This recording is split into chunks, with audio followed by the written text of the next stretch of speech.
Hello and good evening and welcome to this evening's virtual meeting of the District Development Management Committee. Before we start the meeting, I'm going to ask Mr. Woodall to make the webcast announcement. Thank you. Thank you, Chairman. I'd like to remind everyone present that this virtual meeting will be broadcast live to the internet and will be capable of repeated viewing or other such use by third parties. Therefore, by participating in this virtual meeting, you are consenting to being filmed and to the possible use of those images and sound recordings for webcasting or training purposes. If members of the public do not wish to have their image captured, they should ensure that their video setting throughout the virtual meeting is turned off and set to audio only. Please also be aware that if technical difficulties interrupt the meeting that cannot be overcome, we may need to adjourn the meeting. Thank you, Chairman. Thank you. Good evening, members. Let me start by making some introductions for the benefit of the webcast. My name is Councillor Sue Jones and I am Chairman of the District Development Management Committee. My Vice Chairman is Councillor Brian Rolfe. Also with us this evening we have Gary and Jackie, who are from Democratic Services, and they will be taking the minutes and guiding us through the formalities of this evening's meeting. We have three people from our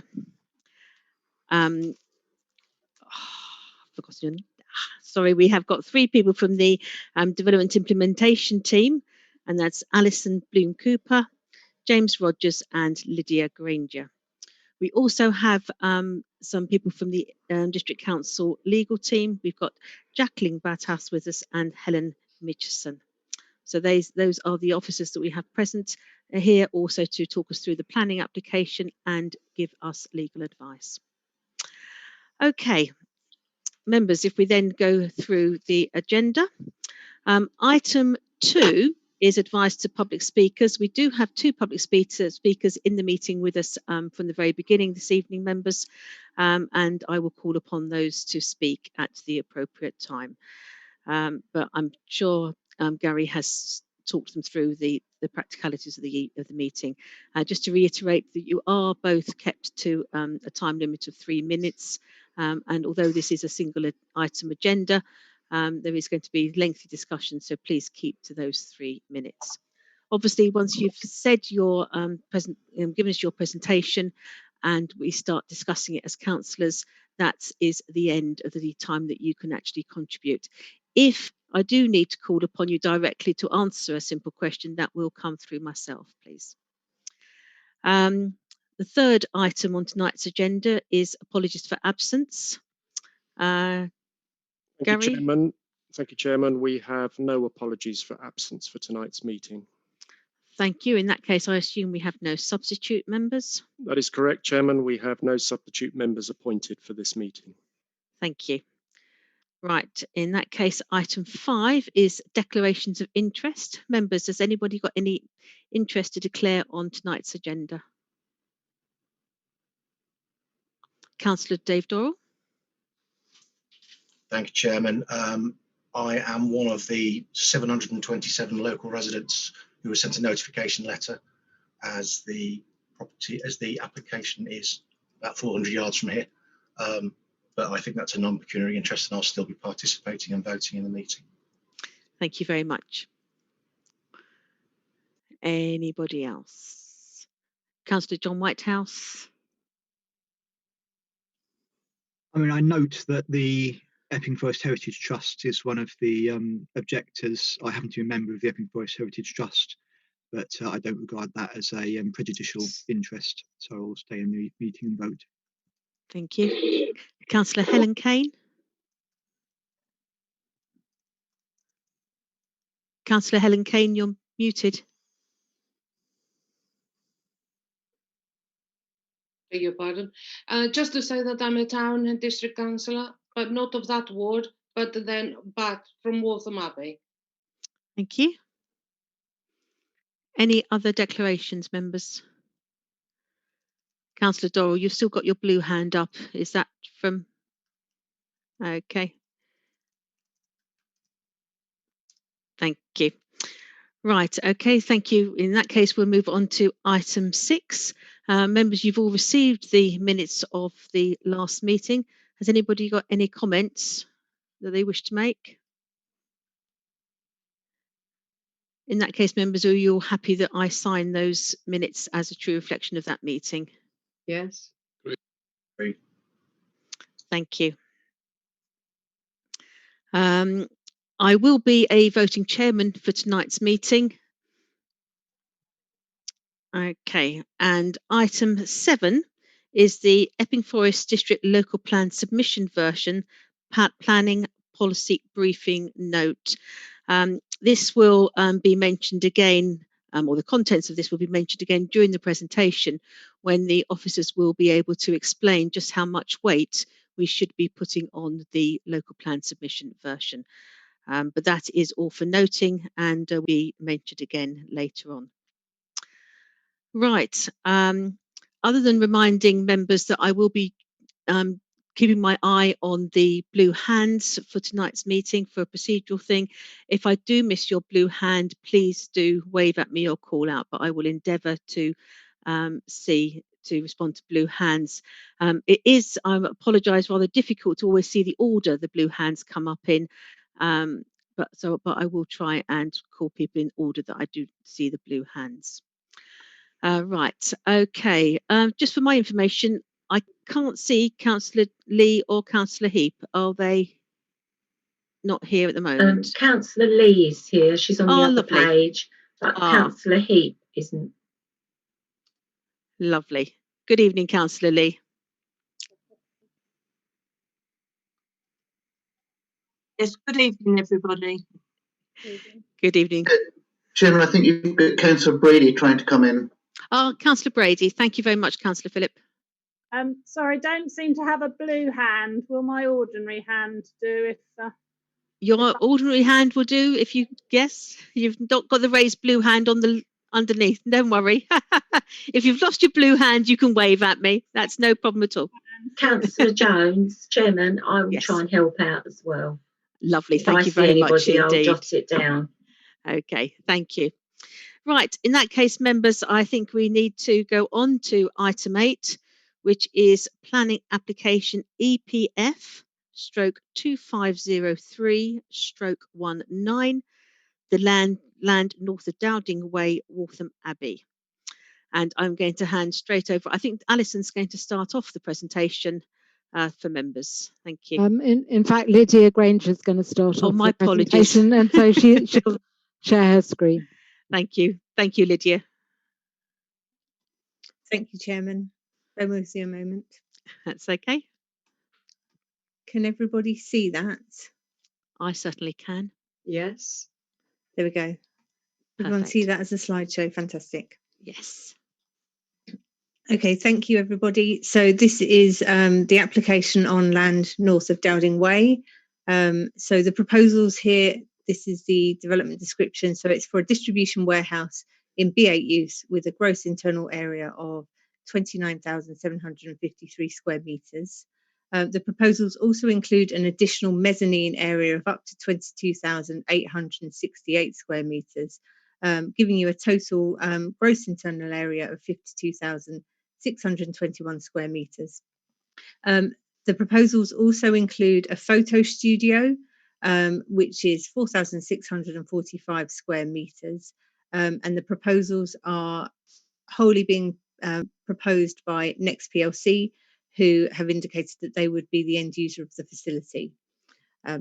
There was previously a phase 2 part of the development, which was proposed in outline for 22,733 square metres in B1, B2 and B8 floor space. Just for noting for members, that part of the application has been withdrawn and is no longer subject to consideration via this planning application. So it's just the phase 2 part of the scheme that is subject to consideration and determination of this application. So the application site is located adjacent to the land at Dowding Way, and it's also bound by the M25 to the north. Junction 26 of the M25 is approximately 900 metres to the east, and there is a residential estate located to the west. This is an aerial view of the application site, and just to the top at the right hand side you can also see the Sainsbury's distribution centre, to just give you a sense of the M25 motorway to the right hand side, and then Downing Way, which is to the left of the site in this photograph. And this is an aerial view of the proposed facility in situ. So this is the regional distribution centre in the middle of the actual site. To the left is the proposed multi-storey car park. So that would contain 367 spaces, but initially there would only be 123 that would be available on first occupation, and the proposals are seeking to control the release of car parking. Sorry, could I just interrupt at one moment for the chairman's point of view? You said I'm not there, but I am here. Councillor Simon Heap. I'm going to carry on. Thank you, Chairman. So there are 37 HGV spaces and 80 van spaces proposed. This is in the southern portion of the site. And the warehouse will be served by a new signalised junction located on Dowding Way. This is an aerial view of the facility, just to give you an indication of what that would look like from Dowding Way. This is the front part of the site on entry. So to the left would be the multi-storey car park, and what you're seeing there is the bridge link going into the proposed photo studio, and then underneath that is the amenity area with the suds pond and the future landscaping, and then to the right hand side of the photograph is the HGV and the van parking area. So this is taken from the ground floor perspective. You can see to the left-hand side the multi-storey car park with the green wall feature. The water features in the front, which incorporates sustainable drainage systems and landscaping. And then you can see the view of the front of the building with the decorative panelling and fascia details, and the bridge link between the multi-storey car park and the top floor, which is the photo studio. So that's finished in a decorative gold and aluminium cladding that's set against the backdrop of grey panelling to break up the bulk of the actual elevation. This is the northern elevation taken from the M25. So this shows the perspective from the other side of the site, and the tree screening that would be available along that boundary, and the decorative finish which would wrap around all sides of that building. So it wouldn't just be plain on that side. They're making the most of the actual facade on all sides and making sure it's high quality development in its design. And then finally, this is the photo montage taken from Dowding Way. It shows that the proposals would be set back from the actual site with landscaping around that, not just internally. Turning now to the neighbour representations that we've received. We held a development management forum originally on the 15th of May in 2018 to allow early engagement of the proposals when they were first submitted. I think it's fair to say that the scheme has evolved over that period of time. So in response to the consultation for this application, there have been a total of 450 neighbour responses that have been received. That incorporates 3 separate rounds of public consultation that have taken place. The first round when the application was submitted, and then 2 subsequent consultations as a result of additional information that was submitted, and the final round was the withdrawal of the phase 2 application. So the considerations that have been raised from neighbours relate to traffic movements and potential congestion in the area, the increased number of HGVs parking in the local area, air quality, ecology and wildlife, noise pollution, the scale and appearance of the warehouse in the local area, the creation of jobs and whether they would be for local people and the wider benefit to Waltham Abbey, and the development being located in the Greenbelt. Turning to statutory and internal consultee responses, the Secretary of State has noted submission of the application but made no further comments. Natural England have raised no objections to the proposals, subject to appropriate mitigation that my colleague Alison will cover later on in this presentation. Highways England and also Essex County Council Highways have raised no objections in relation to the planning application, and Highways England have released their holding objection against the proposals. In terms of internal consultees, environmental health, the council's urban designer, our tree and landscape officer, contaminated land, and also land drainage have received no objections, subject to the inclusion of conditions which are included in the condition schedule. So the key material planning considerations for this application relate to accordance with the NPPF and also the council's emerging local planning policy. That relates to the location of the site within the Greenbelt, the impact of the development on the Epping Forest Special Area of Conservation, or the SAC as we're calling it, the potential impact on local and strategic highway network, creation of employment, uses and also jobs, design and landscaping, living conditions of neighbours, environmental impact and ecology, sustainability, and the provision of infrastructure secured through Section 106. So to run through those, I'm going to hand over to Alison to start that off. Thank you, Alison. Thank you, Lydia. Yes, I'm just going to take you through the key, the first of those key issues that Lydia has just identified. And obviously the starting point is the emerging local plan. As members know, in 2017, the council approved the submission version local plan for submission to the Inspectorate for Independent Examination. That emerging local plan proposes new residential and employment allocations to meet identified needs of the district. And that was undertaken through a huge amount of evidence-based work, which identified the quantum of employment that would be needed during the plan period up to 2033. The local plan is now at an advanced stage. It went through the hearing sessions last year. And following that, the inspector issued her advice on the 2nd of August 2019.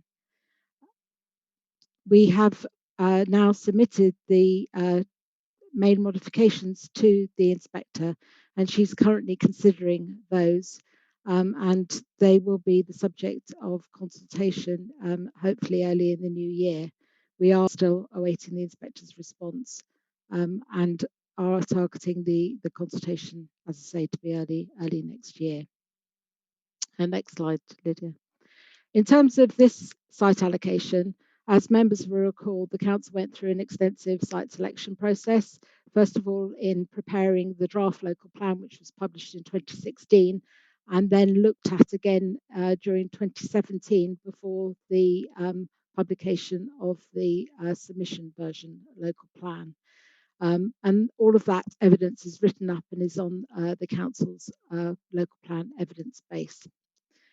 This site was one of two large employment sites in the district proposed for allocation for employment uses. And when we talk about employment uses, we're talking about office, light industrial and warehousing uses in the B use classes.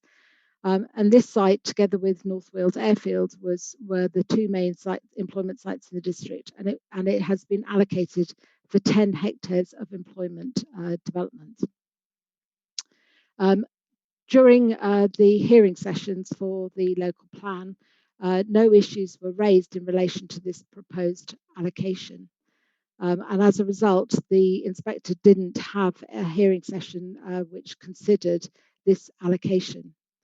She and no others raised issues during the hearing sessions or during the publication of the period of the local plan. and nor was it set out in the inspector's written advice as to whether or not we needed to consider any changes to the site. As a result of that, no main modifications have been proposed in relation to this proposed site allocation. And therefore, in accordance with the National Planning Policy Framework, this proposed allocation can be given significant weight. Just to reiterate, the plan is at an advanced stage. There are no outstanding issues with this site, and therefore it can be given significant weight. Upon adoption of the local plan, our proposals to alter the Greenbelt boundary and to take the site out of the Greenbelt. And again, at the hearing sessions, no issues were raised in relation to that. Next slide. So this is just a plan from the local plan submission version, setting out the allocations in Waltham Abbey. The blue ones are the employment allocations. Most of those are designated or employment sites which we're seeking to retain. And then the Wall E8 site is the site that we're looking at as part of this planning application. Next slide, please. So I've indicated that it is proposed that the allocation will be taken out of the green belt when the local plan is adopted. But for the moment, the site is still in the green belt, and therefore we need to consider whether there are very special circumstances to outweigh any harm to the green belt. The key factors, which are set out in more detail in the report before you, identify those factors, and those are the proposed allocation of the site in the plan, which we've just discussed, which is informed by up-to-date evidence base. The fact that no outstanding issues were raised through the examination or have been raised through the examination process, and therefore the allocation carrying substantial weight. In addition, members, there's also obviously significant economic and employment benefits for the local area, which Lydia will go into more detail later on. And we are and have secured significant improvements to local public transport. Again, we'll come back to that later. Obviously, one of the key issues, and indeed for all development proposed in the local plan, is the impact on Epping Forest Special Area of Conservation. And because of its status, we have to consider that very carefully and have done so through the Habitat Regulations Assessment. That work, which led up and was produced in 2019 to support the local plan hearings, identified that the special area of conservation was affected by two pathways: air pollution, principally as a result of vehicular emissions, and recreational pressure. Because of the nature of this development being an employment use, no recreational impacts have been identified as arising from this development. But obviously there have identified issues in regards to air pollution. An interim air pollution mitigation strategy has recently been agreed with Natural England, and they wrote to us on the 10th of December to say that they were satisfied that it was a sound basis for going forward, subject to making some proposed main modifications to the local plan policy to link the mitigation strategy in that policy. So we are going to, and we're in discussions with Natural England about linking the policy and making sure there is a clear steer towards the air pollution mitigation strategy. Next slide, please. As members will be aware, Natural England raised concerns at the examination hearings about the transport and air quality modelling that had been done and the HRA which had been produced for the examination hearings. As a result of which, the inspector felt that she didn't have sufficient evidence to support beyond reasonable scientific doubt that the proposed growth in the district wouldn't have an impact on the Epping Forest Special Area of Conservation. As a result of which, she asked us in her advice note to undertake further transport and air quality modelling work. That work has now been completed and has been used to inform the interim air pollution mitigation strategy. As part of looking at the impact on Epping Forest Special Area Conservation, all the proposed allocations in the local plan have been modelled in accordance with the proposed site allocations. And the volume of traffic movements that was used for the modelling in that work anticipated a worst case scenario, and is below that which has now come through in the transport assessment prepared by the applicants and which has been subject to scrutiny by our consultants. The overall air quality modelling work that we have done has demonstrated that, subject to the Section 106 contributions and other proposed mitigation measures which have been identified in the interim air pollution mitigation strategy, would not have an adverse impact on the Epping Forest Special Area of Conservation. Now, in terms of the measures identified in that strategy, the key issues are increasing the percentage of vehicular fleet that constitutes ultra-low emission vehicles, for example, electric cars, and a conversion to those from petrol cars. So one of the key measures is obviously putting in electric vehicle charging points, and also trying to encourage people to through campaigns and grants and other work that's happening by central government to encourage that transition to electric vehicles. The other is to look at the potential for including a clean air zone across Epping Forest Special Area Conservation, and that is being proposed for introduction in 2024-25 following further modelling work. We've also undertaken some specific modelling work in relation to the proposed right-hand turn ban. And we have been advised by the consultants that introducing a right-hand turn ban on Honey Lane East, which is something that Highways England and Essex County Council also support, will not have an adverse impact on the forest. Natural England has asked us to do some additional modelling work to be able to conclude that. Next slide. So for this proposed development, there is a Section 106 contribution of £206,000 towards the air quality monitoring and measures which have been identified in the interim air pollution mitigation strategy. There is also the provision of the right-hand turn ban from Honey Lane East into Forest Side. The demand responsive bus, again, that's about trying to encourage people from using cars onto more sustainable modes of transport. A staff minibus between the site and Waltham Cross. On-site electric vehicle charging points. Staff and visitor travel plan to encourage sustainable travel. A route management strategy to ensure that heavy goods vehicles leaving the site don't use the roads through the forest and are directed onto the strategic highway network. And as Lydia's previously described, restriction of the use of multi-storey car parking. I'm going to hand back to Lydia, who's going to take you through the next few slides. Thank you, Alison. So just going through the material planning considerations relating to the local and strategic highway network. To recap, Essex County Council Highways and Highways England have raised no objections to the proposal, and Highways England have removed their holding objection that was previously in place.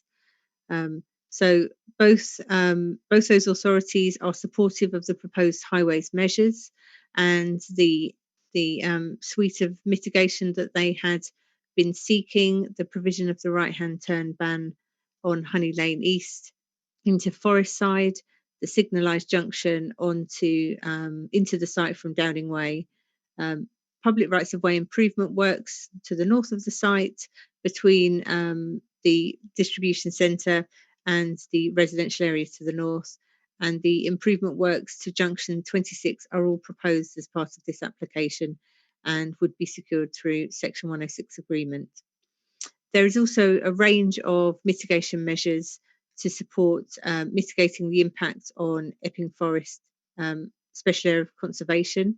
This includes the demand responsive bus service, which would provide a wide geographical area or a zone around the actual development with demand responsive transport between quite wide ranging hours to meet the needs of future and existing residents and also staff visiting the site.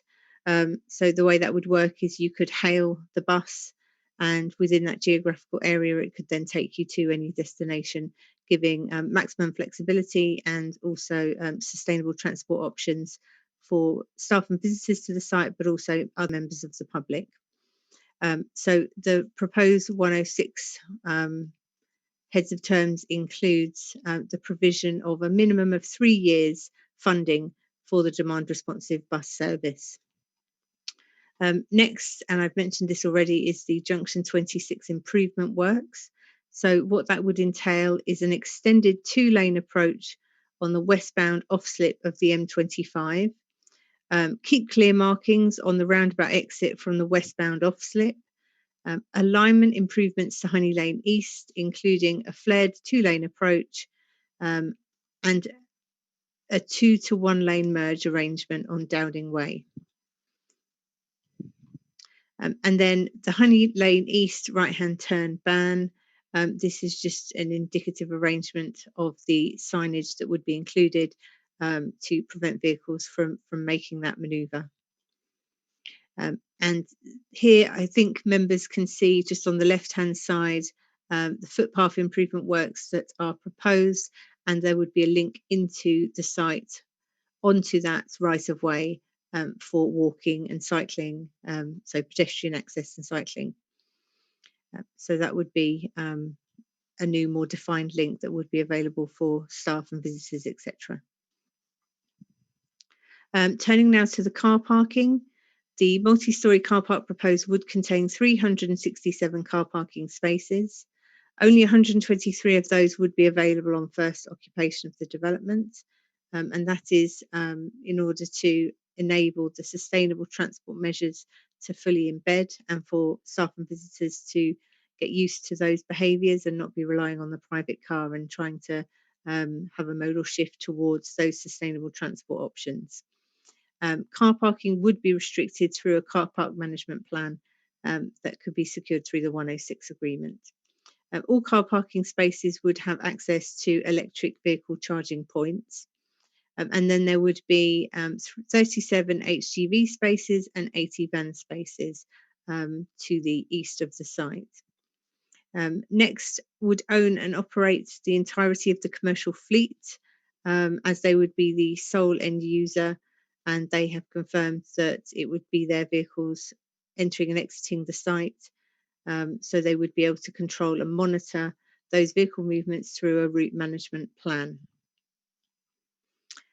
Turning to the employment provisions, so there would be approximately £40 million of investment into this development, and the construction will support 70 jobs during that construction phase of development.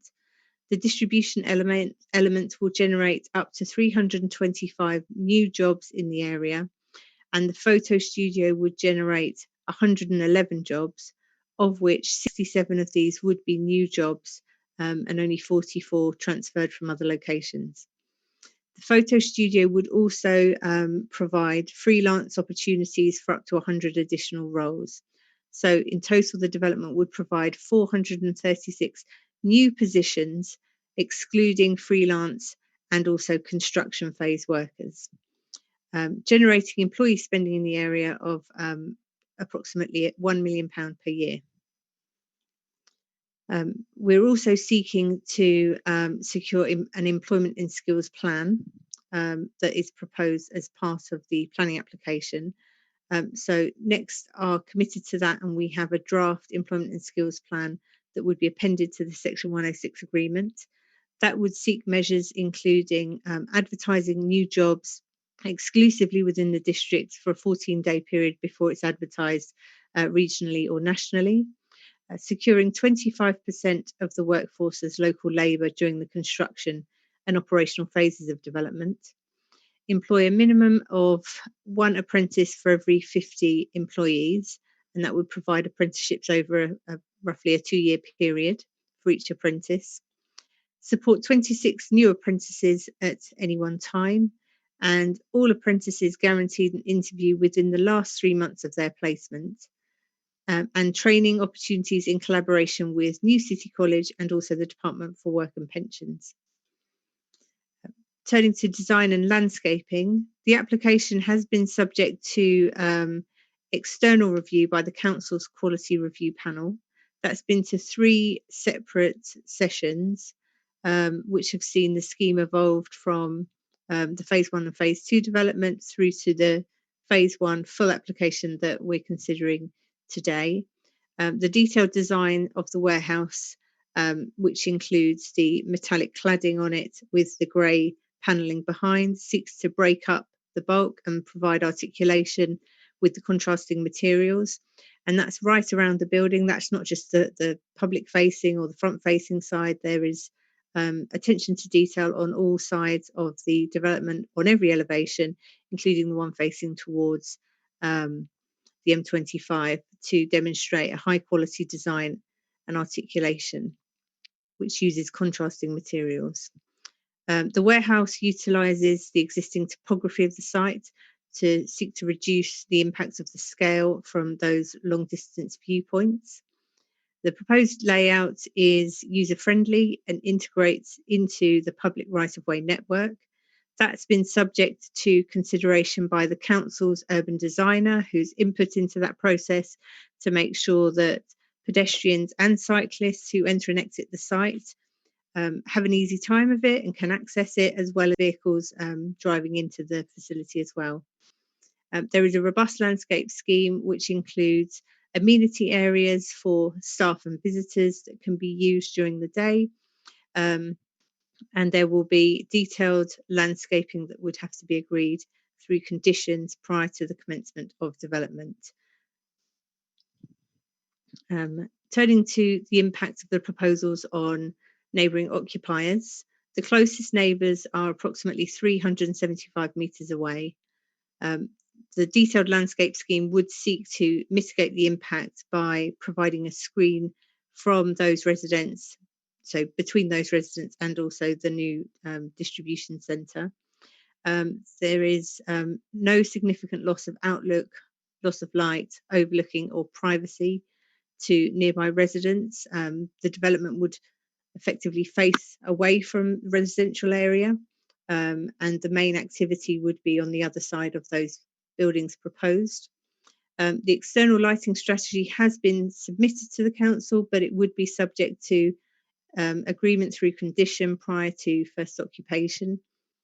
Noise and vibration levels at residential receptors have been assessed and will not be significant. And there is a construction management plan required to ensure that there would be no significant disturbance to nearby residents during that construction phase of development. Turning to the environmental impact and ecology, the council's emerging policies require biodiversity net gain from the proposals, and the ecological assessment has demonstrated that there would be a net gain, so an improvement of the biodiversity on the site as a result of the proposed development, and that includes the additional planting, sustainable urban drainage features, and other soft landscaping that would be incorporated into the development, which would increase, it would generally increase the mixture of planting in the area, which is not particularly diverse at the moment. Turning to environmental impacts, these would be mitigated through measures including the construction environmental management plan, the landscaping scheme to obviously improve and enhance the biodiversity on the site, and then thinking about sustainability, the delivery of the demand responsive transport and other sustainable transport measures.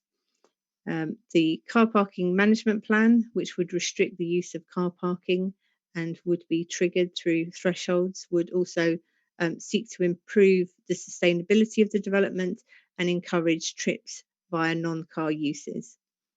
The scheme is also seeking to deliver BREEAM excellent a BREEAM excellent scheme with outstanding elements to it. So those sorts of measures will include, as proposed, so glazing that would be of a high standard. It also includes cycling facilities, sustainable urban drainage and green walls, automatic external lighting so that it would switch off when people weren't in the vicinity, water attenuation, and also the development would result in an annual 995 tonne reduction in CO2 over the requirements of building regulations. Turning then to the infrastructure provision, the infrastructure will be delivered at a rate to serve the needs of the development. So that would include 3 years funding of the demand responsive transport, physical upgrades to junction 26 of the junction 26 of the M25, implementation of the right-hand turn ban from Honey Lane East into Forest Side, provision of new walking and cycling infrastructure, and the signalised junction from Dowding Way into the application site. And then in terms of Section 106 financial contributions, just to recap on those, that would be £800,000 towards the demand responsive transport, or 3 years, whichever is the minimum of those, £206,000 towards mitigation measures for the Epping Forest SAC, and £10,000 towards travel plan monitoring. There would also be, in terms of Section 106 obligations, the employment and skills plan already mentioned, securing the improvements to junction 26 of the M25, the no right-hand turn ban, the signalised junction into Dowding Way, and the public rights of way improvement works.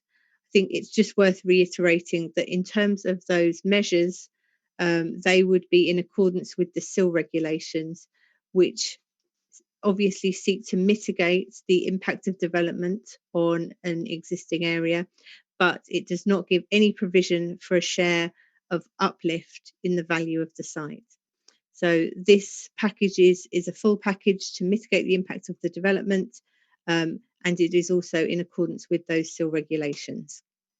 So I'm just going to hand over to Alison to conclude. Thank you. Okay, so in conclusion, members, this site is one of 2 key employment sites which is proposed for allocation in the emerging local plan.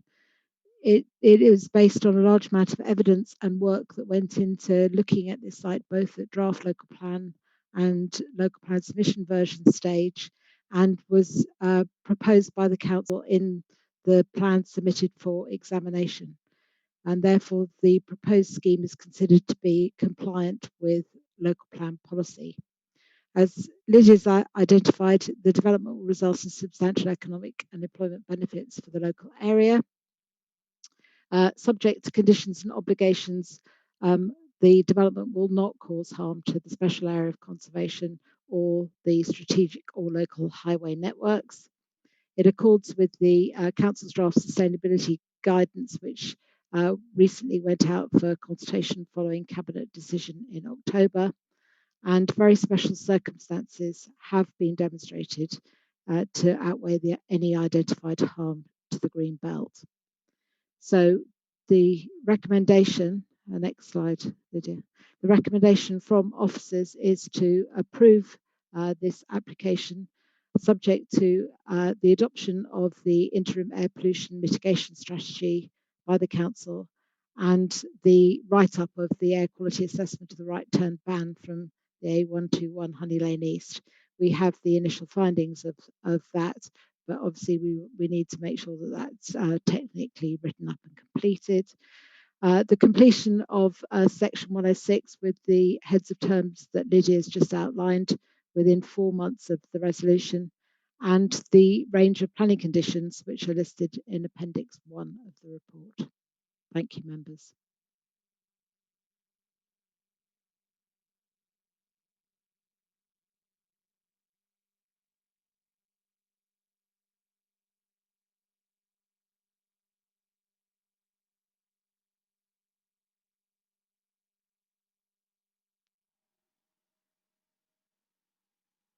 Councillor Jones, we can't hear you. You're not muted, Councillor Jones. We just can't hear you.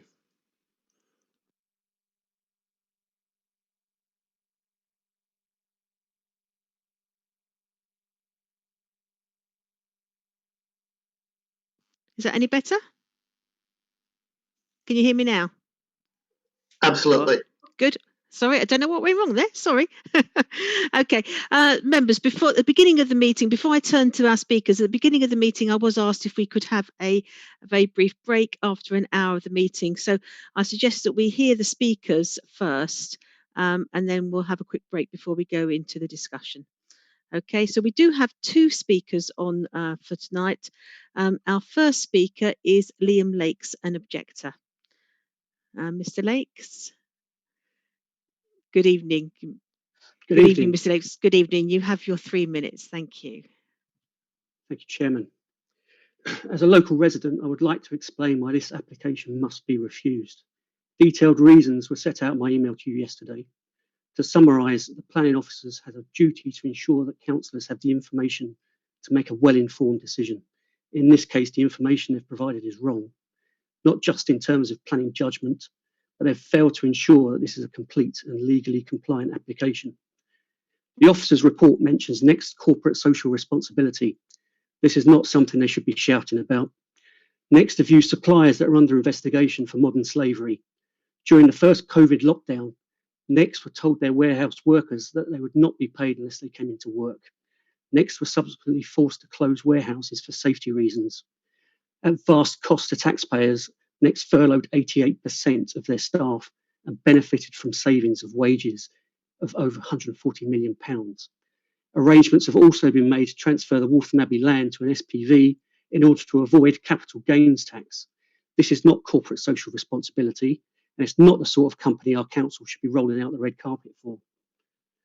Since the day this application became public, residents voiced concern that this was a done deal. We have now found meeting minutes that record the council advised Next to delay the public consultation until after local elections. At the public meeting in May 2018, planning officers were asked about other development plans for the site. The response said there were none. We now know there's not just a phase 1, a phase 2, but there's a phase 3 and plans for a biomethane fuel station. Also at that public meeting in May, the planning officers, James Rogers and the Next director, Dominic O'Rourke, were directly asked when discussions commenced with the council. The specific reply given was February 2018. This has now proved to be a lie. Meetings were taking place between Dominic O'Rourke and the council since at least June 2017. The public have had lie after lie after lie and now are expected to believe empty promises of inflated job estimates from Next. We all know there's a legal requirement to protect Epping Forest, SAC, from pollution, and the council must be satisfied beyond reasonable scientific doubt that the development will not cause harm. This is currently impossible to determine, as the council have already admitted the air quality assessment to establish this fact has not even been done yet. The report wrongly claims there's no objection from the Environment Agency, yet the Environment Agency have objected and advised that a compliant flood risk assessment is still awaited. The report wrongly claims there's no objection from Thames Water, yet Thames Water have notified an inability of the existing water infrastructure to accommodate this development. The report wrongly claims there's no objection from Natural England. Natural England insisted on a 200-metre buffer around Epping Forest SAC, which Next have unilaterally decided to exclude around the M25 and Sewardstone. Natural England have not agreed to any exclusions. You have received very bad advice if you think these matters can be dealt with after a decision. You cannot cherry pick which parts of the EIA regulations you choose to comply with. To sum up, I would respectfully request that the committee refuse this application. This is not a matter that can be referred to full council, and Next have no grounds to appeal any refusal until such time as they've completed a complete and full EIA that has gone through the consultation process. The current officer's report is inaccurate and incomplete. The only decision open to you is to refuse permission. And also want to pick up on the points made earlier where you said no one. You have had your 3 minutes. I have given you a little bit of leeway. So literally, I think it's time to finish. If you can finish in 10 seconds, please. CPRE and City of London both raised objections at the hearing with written statements. on that site. Thank you very much indeed. Thank you. And our second speaker is Dominic O'Rourke, the applicant. Mr. O'Rourke. Thank you, Councillor Jones. Good evening, members. My name is Dominic O'Rourke. I'm the Property Director for Next PLC. When we started to... Chairman, can't see him. Sorry, any chance you could turn your video on, Mr. O'Rourke, please? Yes, it should be on. We've got a bit of a blank screen. We can hear you perfectly, but we can't see you at the moment. Right, if you bear with me, I have turned no it problem on. at all. There we go. There we are. Thank That's you. Lovely. Okay, all right. Sorry, members. Thank you very much. My name's Dominic O'Rourke. I'm the Property Director for Next PLC. When we started to look at the Dowding Way site, we thought about how this potential investment would align with Epping Forest District Council's objectives and priorities. A district with planned development. Dowding Way is one of only 2 major employment sites being promoted by EFDC through the local plan, which is now at an advanced stage. Supporting business enterprise and attracting investment. A new Next facility will bring an increased economic contribution to Epping in terms of gross value added of around £15 million per year. Promoting retail, tourism and the visitor economy. The proposal will not only serve our online business, but also our store network, improving store efficiency, and directly contribute towards bricks and mortar retailing, including our stores on Epping High Street and Epping Shopping Park. Financial independence with low council tax. We will be paying at least £1.3 million per annum business rates, which are more vital than ever in the current climate.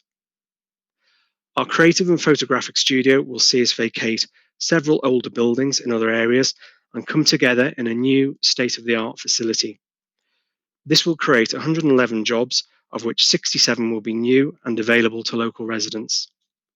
We will be creating up to 325 new distribution jobs that are available to local residents, irrespective of our existing facilities in the southeast. It is hugely important to us to provide local employment opportunities and access local skills and talent, as we do not rely upon agency staff. Next, only use agency staff if we have to support short-term spikes in demand, given the expense and inefficiency. Hundreds of new jobs will be connected to Waltham Abbey, just over a kilometre away, by an upgraded pedestrian and cycling route and a demand-responsive transport bus service that we will fund for a minimum of 3 years. The employment, apprenticeship and graduate opportunities created will be delivered by Next PLC, working closely with EFDC through the implementation of a robust employment and skills plan. As well as a significant investment in sustainable transport measures to reduce pressure on the highway network and on Epping Forest itself, we're also providing an appropriate package of off-site highways works that is supported by Essex County Council. We have also worked closely with Highways England to ensure that the development does not unacceptably impact on the strategic road network. We would not be investing hundreds of millions of pounds over the life of this building if we weren't convinced that the highways worked. I hope you find in favour of this proposal that your officers have recommended for approval. Thank you. Thank you very much indeed. Thank you. Right, members, it is just a few minutes before we did start the meeting a little bit late.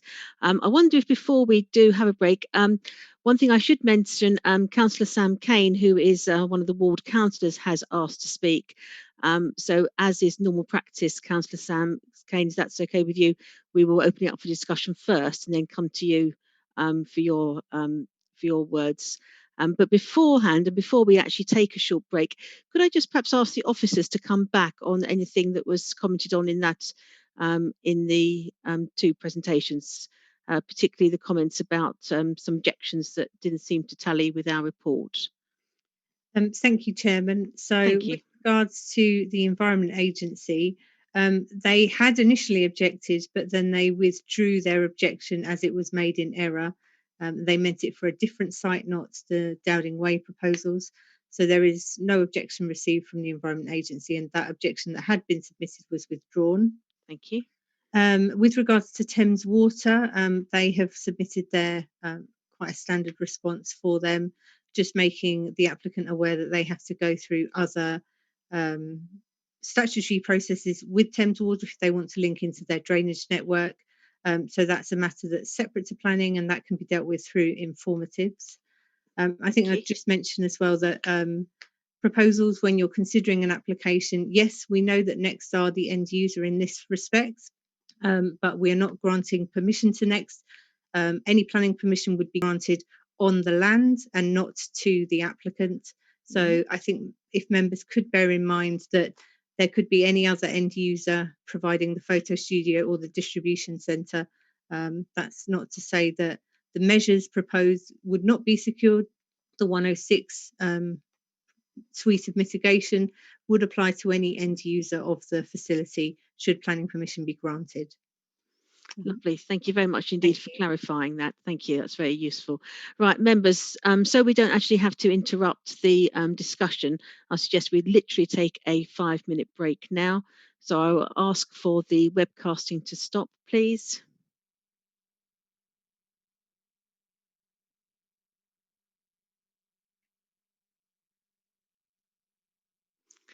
Okay, members, that should have stopped. So we have got 5 minutes. If we could be back in 5 minutes, that would be great. Thank you. Been restarted. Thank you. Okay, thank you, members, and welcome back. Thank you very much indeed. Before we open up the discussion, Councillor Helen Kane just wants to ask a question or clarify something. So over to you, Councillor Kane. Thank you, Chairman. Thank you very much. Just a clarification, it's just put into my mind.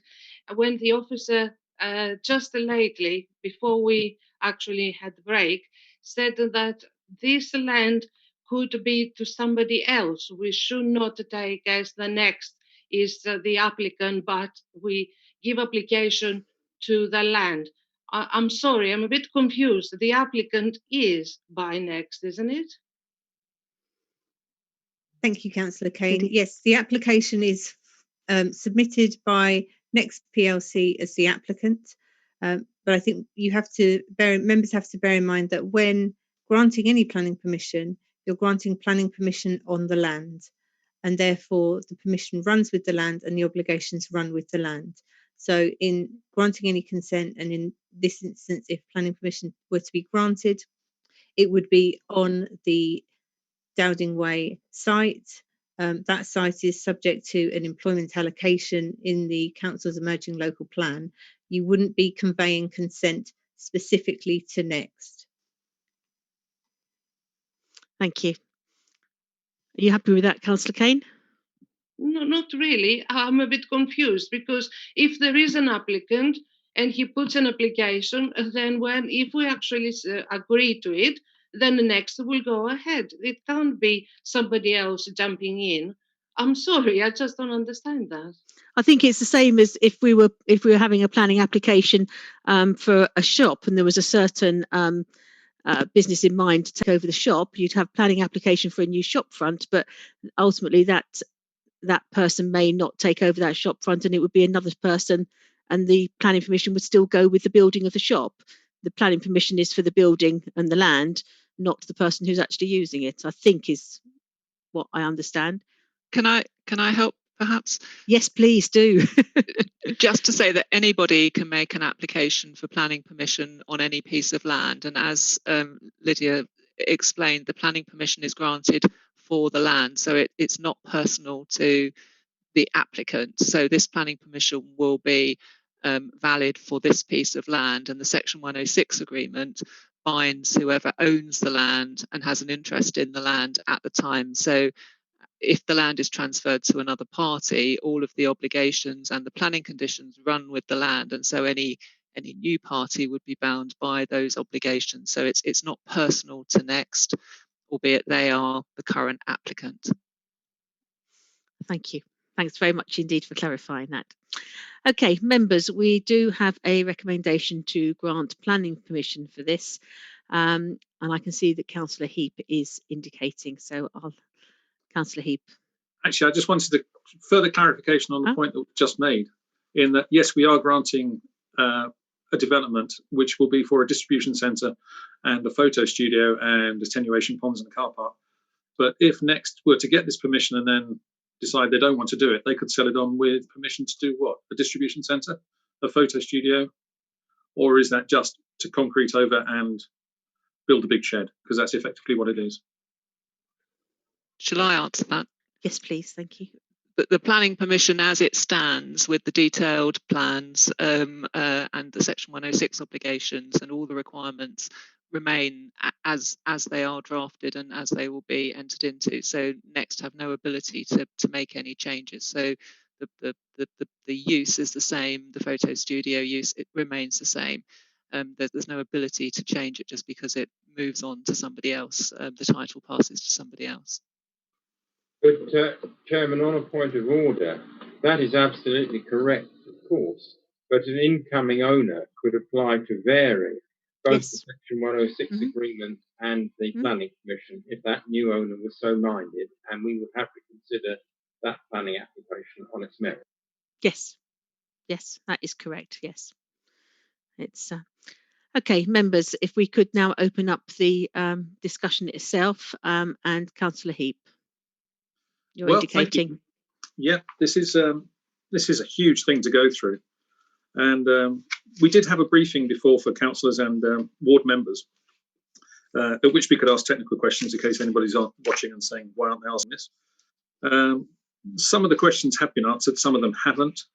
One of the questions I did ask was, would the generating company be separate from Next, and would that be rateable as a different thing because there would effectively be two companies? There's so many things, so many inconsistencies with this whole report. In terms of the appendices, actually, that's a thing. The appendices haven't been answered. Health and Safety have said there's a gas pipeline running underneath the road, and there's no mention of what's going to happen with that. The percussive impact of the lorry is equivalent to 17,000 cars. So there is a big impact going on here. They say they need attenuation ponds. Why? What are they going to do with this water when they've finished with whatever they're doing with the water, apart from collecting it, which they don't need to do if we don't do this because the land is doing that. When we talk about employment, in terms of the local plan and what's been promised with the local plan, we're up to something like, sorry, I've got it written here, 470 jobs per hectare if we're going to create 10,800 jobs in 23 hectares. And this is 10 hectares, which is going to create 22.5 jobs per hectare. So it's not a very good development in those terms. And if we're talking about specifically the photo studio, because I have actually designed and built a few photo studios, and 111 jobs is an enormous number of people to be employed, plus another 100 people freelance. That means that there's going to be lighting coming through. Is it going to be doing sound as well as video? So there's sound equipment, lighting equipment. None of that's in the traffic mitigation plan. So this really isn't very well considered all the way through. I might need to shut up to let somebody else speak because I could go on for days. Okay, thank you. Councillor Helen Kane. Thank you. I actually read most of it and made some notes. So if for the benefit of the officers, I'll just go on pages, then it is much easier.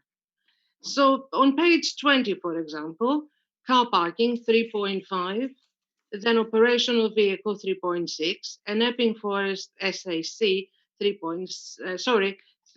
employment and skills 3.8. Okay, it says they're all say to be agreed. So nothing has been agreed, or am I wrong here?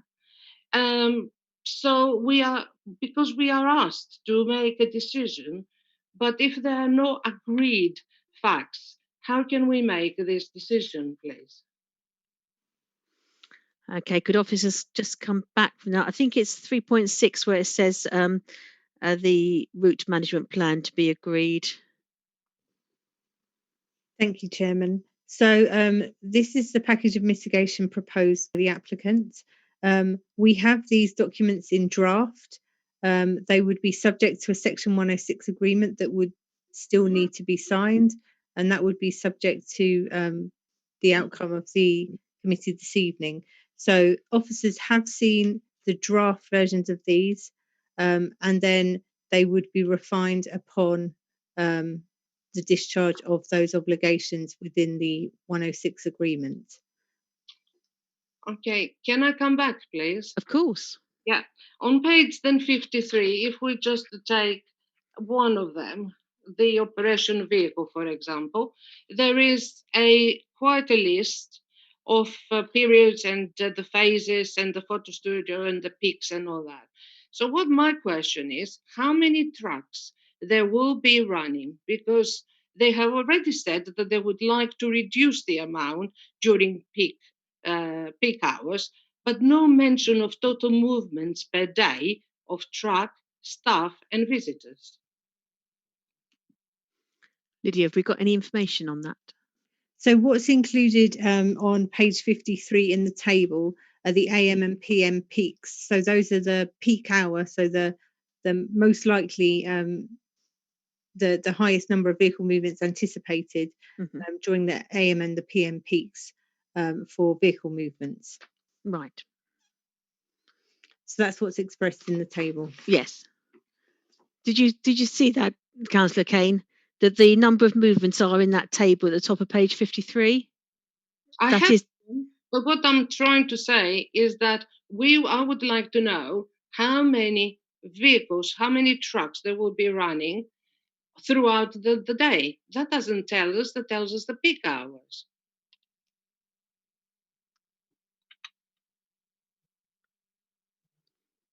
Have we got any further information other than the peak hours, Lydia or Alison? So so at the moment we've got the peak hour listed in the report. We don't have the information for the total number of movements because that would fluctuate depending on the number of employees on the site at any one time.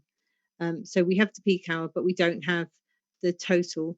The peak hour is probably the most significant figure, as that's when the most significant highways impacts would occur. But excuse me. Yes, I can see that. Yeah, Thank you. Yes. They did say that they would like to reduce the amount during the peak hours. So my view is, if they're reducing the hours, the peak hours, then the movements will actually be increased throughout the day. So I just wanted to find out how many there will be. That's all. Thank you. I think the information we've got in the report is all the information we can go on at this moment. Okay. Councillor Dorrell. Thank you, Chairman. I don't actually have any questions. I only have comments. So if there's any other members who have questions, I'm happy to defer my comments till later. No, go away, far away. You're the only one with the blue hand up. Oh, sorry, Councillor. Can I go to Councillor Jeanie Lee first, please? Sorry, thank you.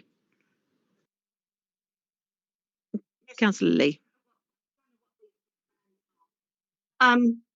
My question, I've looked at this, and even when we was first discussing it, everyone who lives in Waltham Abbey knows how bad Dowding Way is, that the road just keeps collapsing and has holes in. They fix it and then it's gone.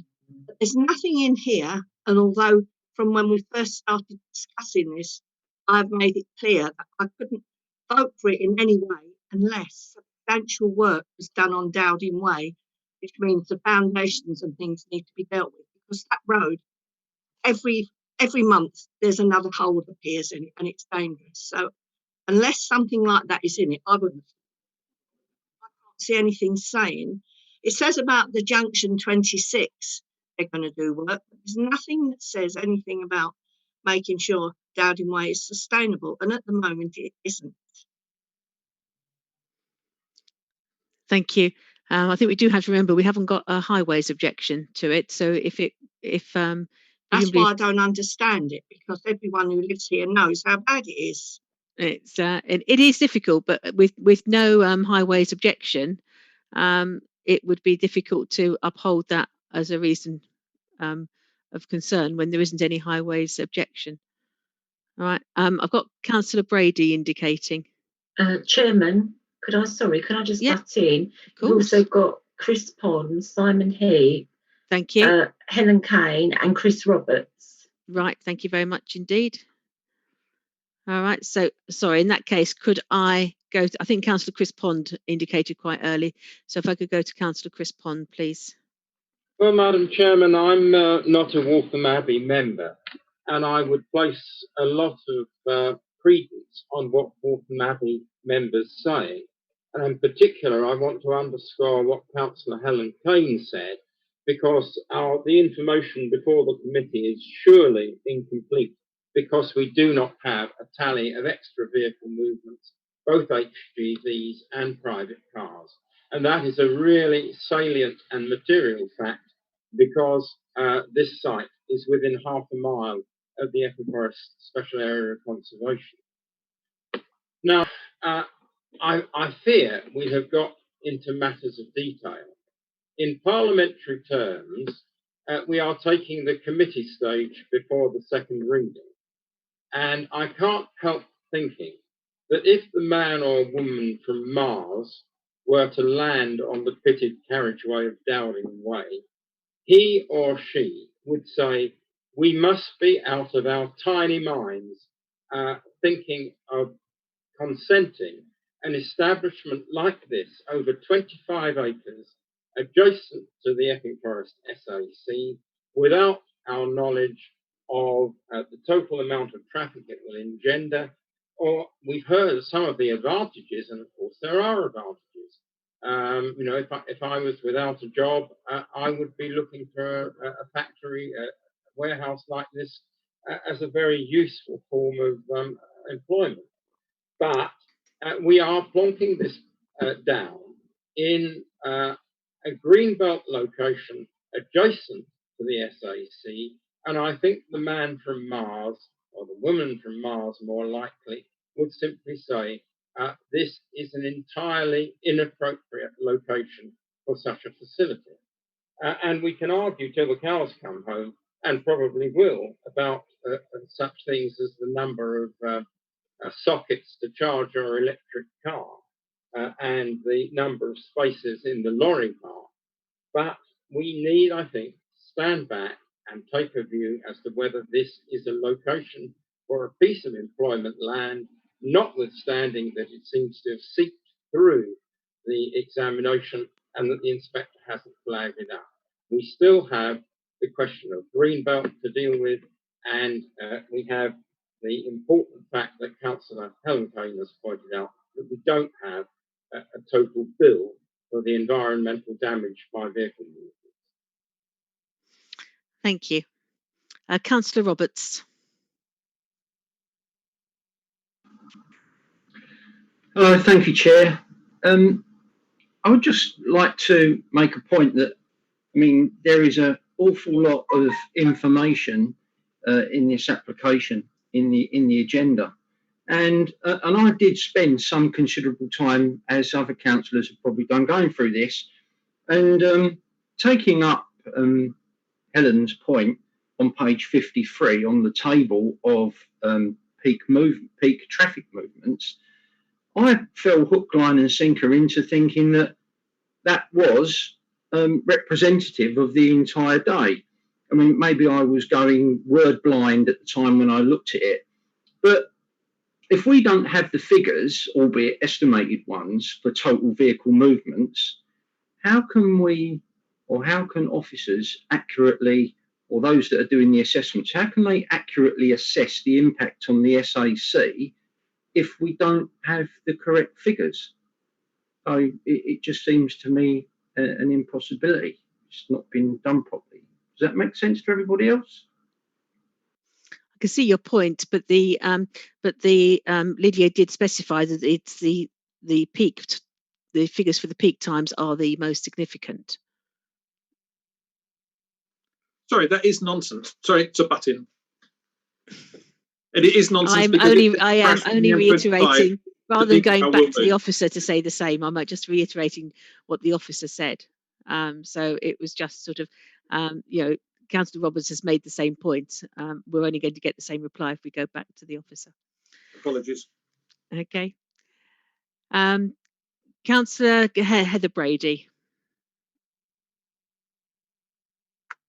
Thank you, Chairman. No, I think what people are saying, I'll just do a quick one on that one. What they're saying is, they're the numbers that would have the most impact on the roads, but they will not necessarily have the most impact on the air pollution or the environment, because what Councillor Helen Kane is saying is if they put out less traffic in the peak periods in the morning and the evening, and they're the numbers we've been given, that implies they might be putting out more traffic, more heavy lorries in the rest of the day, which will actually impact on the air quality greater than. Yes, I think that's what this is a misnomer. And yes, I misunderstood the figures too. I didn't realise that we didn't have any totals there, which is total, as Councillor Chris Pond said, it's total damage to the air that we need to know about, as well as jamming up the roads in the vicinity. So anyway, to go on to what my question was, I'm sorry I'm rather at the end of the loop here because I just couldn't get my IT to work to find out more earlier on. But so the Corporation, the Corporation of London have obviously objected to this. I presume the Corporation of London, who govern Epping Forest, I presume they objected to this area of land being designated for this sort of employment in the first place. Can I know what the difference is? Because I guess we all, and those of us who sort of noticed that this was down for industrial use, potentially probably thought about rather smaller buildings going on here with rather less lorry movements backwards and forwards. And I think what this is all about tonight is the actual size of the development. If we've already allotted this land for industrial use, that's a decision that's been made in the past. What we are discussing here is the size of this. It's absolutely enormous to be positioned half a mile away from Epping Forest. So do we have a big objection, an extra big objection from the Corporation of London, as this is an extra big application that has come in, please? Okay, just before I ask the officers to respond to that, I think we should also point out it has been identified for employment use, which isn't, it could be any employment. It doesn't necessarily mean it's an industrial use. So it is actually employment use. It has been identified in the submission version. If I could turn to one of the officers to just pick up that point, please. Perhaps I can start off. Thank you, Chairman. The use is light industrial, office or warehousing. It's not. That's what we mean by employment use in this circumstances. So just to clarify that. In terms of the work to look at the impact on the Epping Forest Special Area of Conservation, as I said in the presentation, we took the worst case scenario in terms of the number of vehicular movements for that work, and that turned out to be more than the vehicular movements that were used by the applicants in their transport assessment.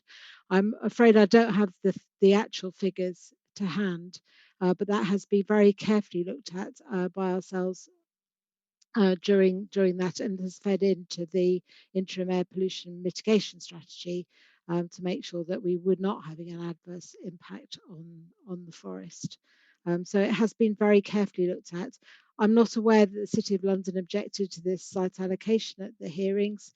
We went back and looked at the matter hearing statements today. There was certainly no discussion at the hearings. It wasn't a matter that the inspector was concerned about. And as I said before, it's not proposed to have any modifications to that allocation through the remaining part of the plan process. Thank you. Thank you. Okay, I think we ought to come back to Councillor Dorrell, who's been very patiently waiting. So, Councillor Dorrell. Thank you, Chairman. As I mentioned to you before the meeting, I should start with saying I'm in possession of a petition, and just for the web broadcasts objectivity point of view, I played no part in this petition. It was just given to me.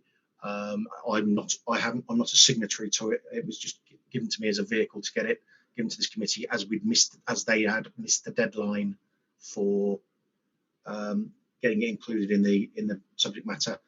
All I will say about it is, because I know we're allowed to introduce extra information, all I'll say is there are 1,600 online signatures, 400 physical signatures, and it basically says, we the undersigned oppose building a next distribution centre in Waltham Abbey on these grounds. We oppose the use of greenbelt land. Building on the proposed site will lead to loss of green space, wildlife habitat and crop yield. Increased traffic will lead to more pollution, more congestion, more damage to our roads. Economic benefits, including employment and tax revenue, may have been overstated and don't take many wider costs into account. Okay, so I've reported that faithfully as I was asked to do by the person who handed it to me. Onto my views now. For those of you who don't know, Meridian Way is approximately 10 yards that way. Sainsbury's is approximately 50 yards that way. So I live closer to the Sainsbury's development than anybody, so I have a certain amount of experience of how developments of this size and style go.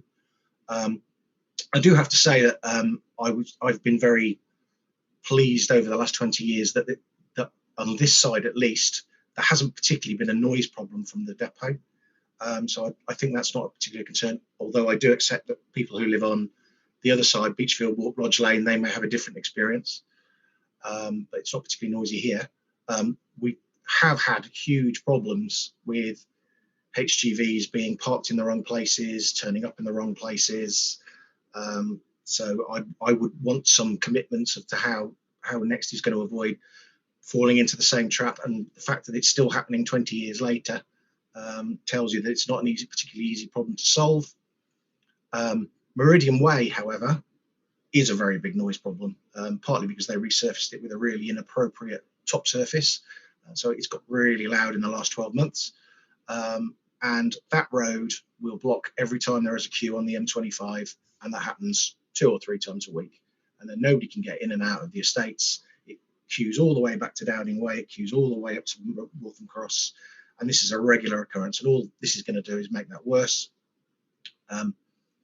Moving on to the particular application, as opposed to general experience of that road, I drive my son to school in Loughton every morning and go fetch him in the afternoon.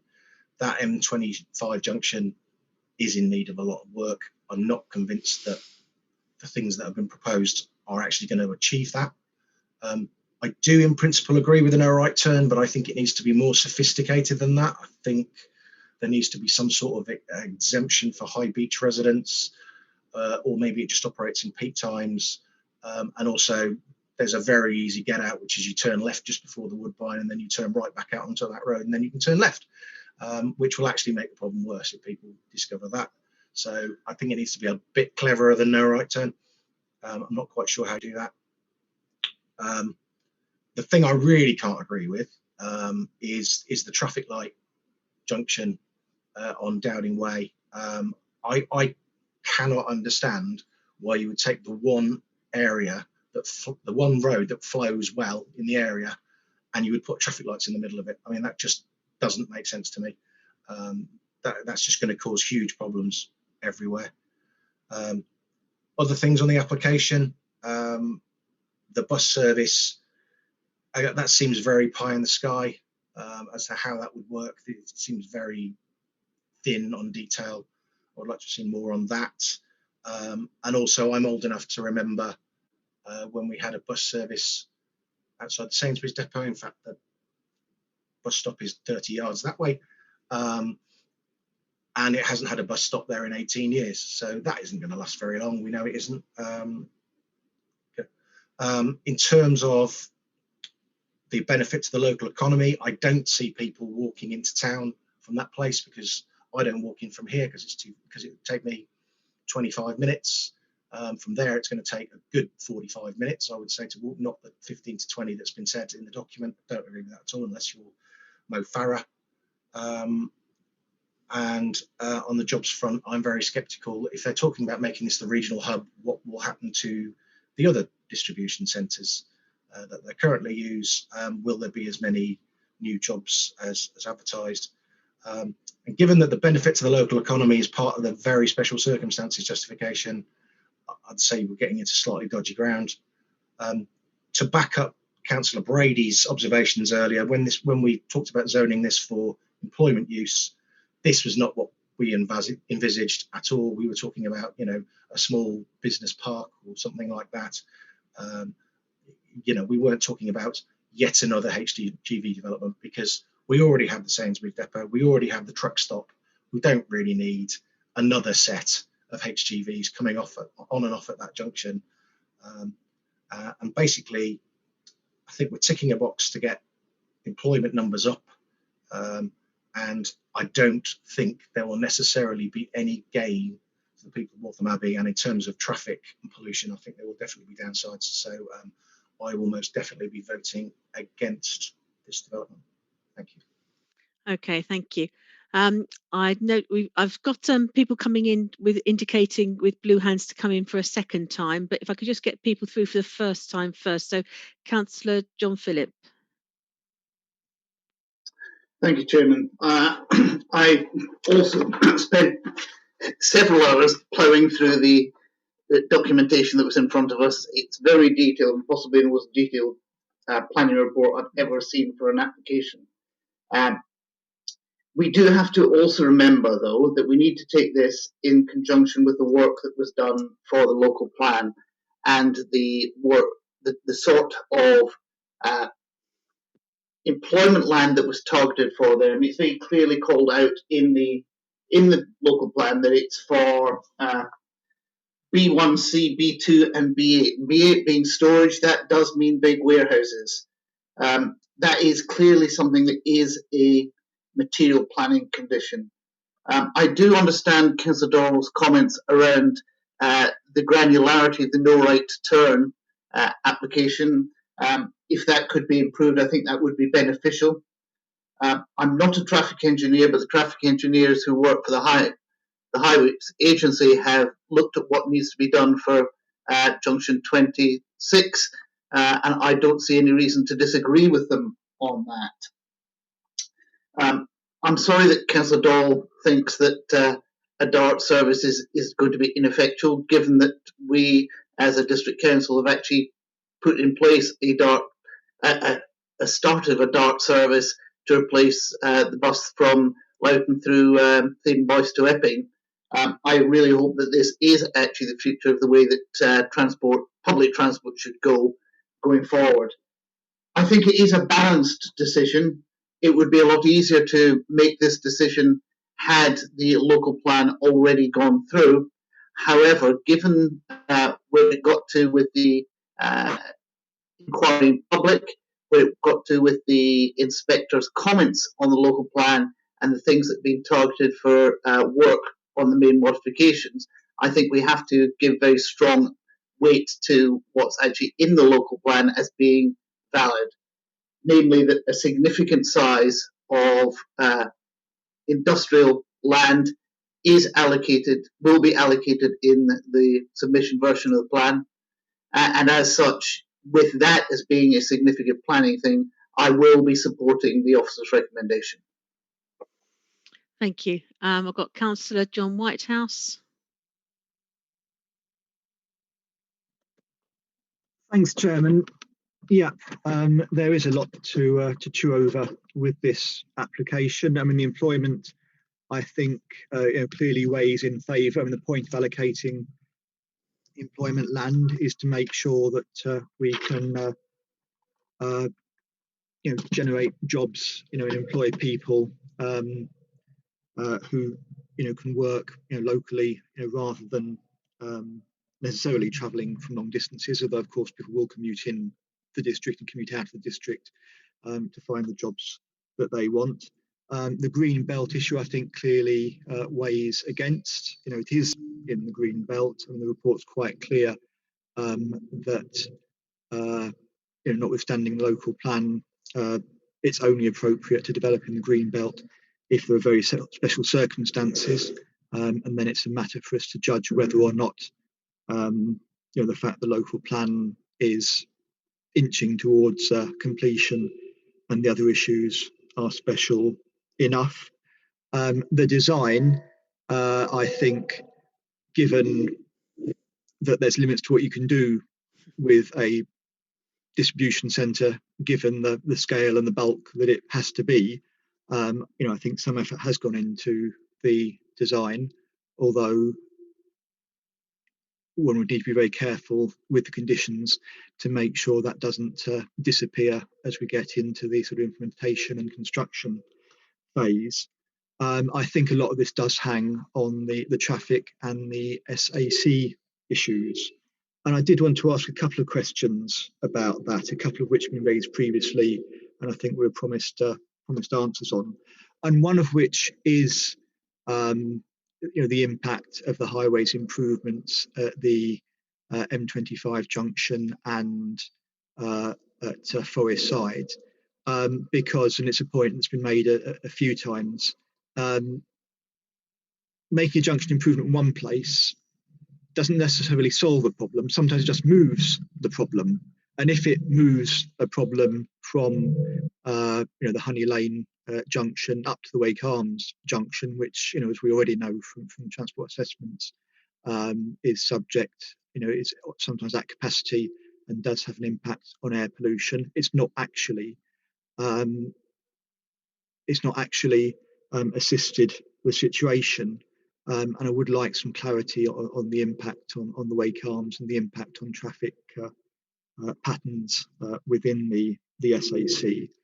Similarly with the route management plan, which perhaps we clarify, I think that only applies to the commercial vehicles, the HGVs. It doesn't apply to commuters, commuting staff, but perhaps we just have that clarified.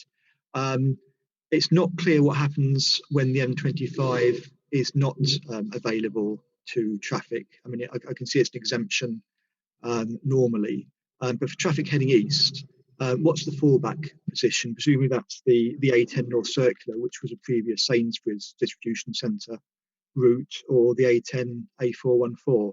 But the current route management strategy seems silent on that. It'd be helpful to know what the situation with that is. Clearly there's a lot of work that's gone into the transport assessments, but there's an awful lot of questions which seem to be subject to condition or subject to further work. And it would have been better, frankly, if that work had been done before it came to the committee. But if you can assist with those issues in particular, I'd be grateful. Thank you. Can someone come back to us with that? I can come back to Councillor Whitehouse's point about the right-hand turn ban. As I said, we have done some specific work around the traffic modelling and air quality modelling to assess the very point that Councillor Whitehouse raised about the potential impact on the Wake Arms roundabout. And the conclusion that our consultants have come back with is that both a full and indeed a partial right-hand turn ban, we modelled both a permanent right-hand turn ban and also just a peak hours only right-hand turn ban. Both of those would appear beneficial in that they reduce the doses around both the Robin Hood roundabout and also the doses in terms of the pollution around the Wake Arms roundabout. So that's the initial conclusions. As I say, we're waiting for the technical note to be completed, which potentially won't be till after Christmas, but we have been assured that shows that there will not be an adverse impact in terms of air quality on the forest by the introduction of the right-hand turn ban. Thank you. Councillor Rolfe.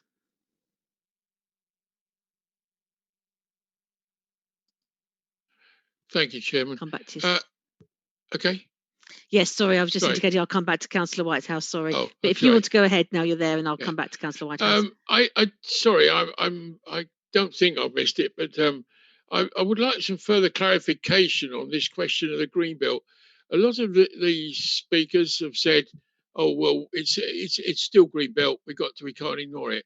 I thought it was said in the original presentation that it'd be, although it hasn't been agreed the local plan across the board, there was nothing raised at the investigations by the inspector about green belt, and it's more or less been accepted this will be an industrial area. So surely we're not in a position to say, keep on talking about as though we haven't approved anything yet. Can I ask the officers if they could actually come back and clarify that, or is it me who's misunderstanding it all? officers. Sorry, I beg your pardon. It's Alison. Sorry, I don't know. Sorry, Alison. Alison or Lydia. I said officers because I'm not quite sure which one's going to pick that one up. Councillor Roth, you are correct. The site is proposed for allocation in the local plan, and as part of proposing it for allocation, there will be alterations to the green belt, and it is proposed to remove that site from the green belt. And you're correct in recalling that there were no objections or issues raised by the inspector in advice note in relation to that. So there are no modifications proposed which affect this site in the local plan, and therefore we fully expect it to be taken out of the green belt and for the site allocation to be part of an adopted local plan shortly. But it's also correct to say that at the moment, technically, it is still in the green belt, so we do still need to consider the very special circumstances case. Thank you. Thank you. Right. I did promise that I'd go straight back to Councillor John Whitehouse. I'm sorry, I should have come back to you earlier. It's purely because my route management plan question wasn't answered. I'd be grateful for answer that too. Alison, can you help with that? My understanding is the route management strategy will apply to the big vehicles, but also because Next own all the light vehicles that will be used as well. They will be monitoring and managing those and making sure that they don't use routes through the forest as well.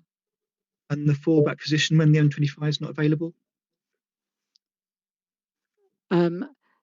Obviously then they will go on alternative routes, but that is not something, and one of the reasons why the Highways Agency want the right-hand turn ban in Honey Lane East is to mitigate against those issues. Are you saying they will not use Hermes or DPD? They won't use Hermes or DPD. We've clarified that with the applicants, is that they only use their own vehicles.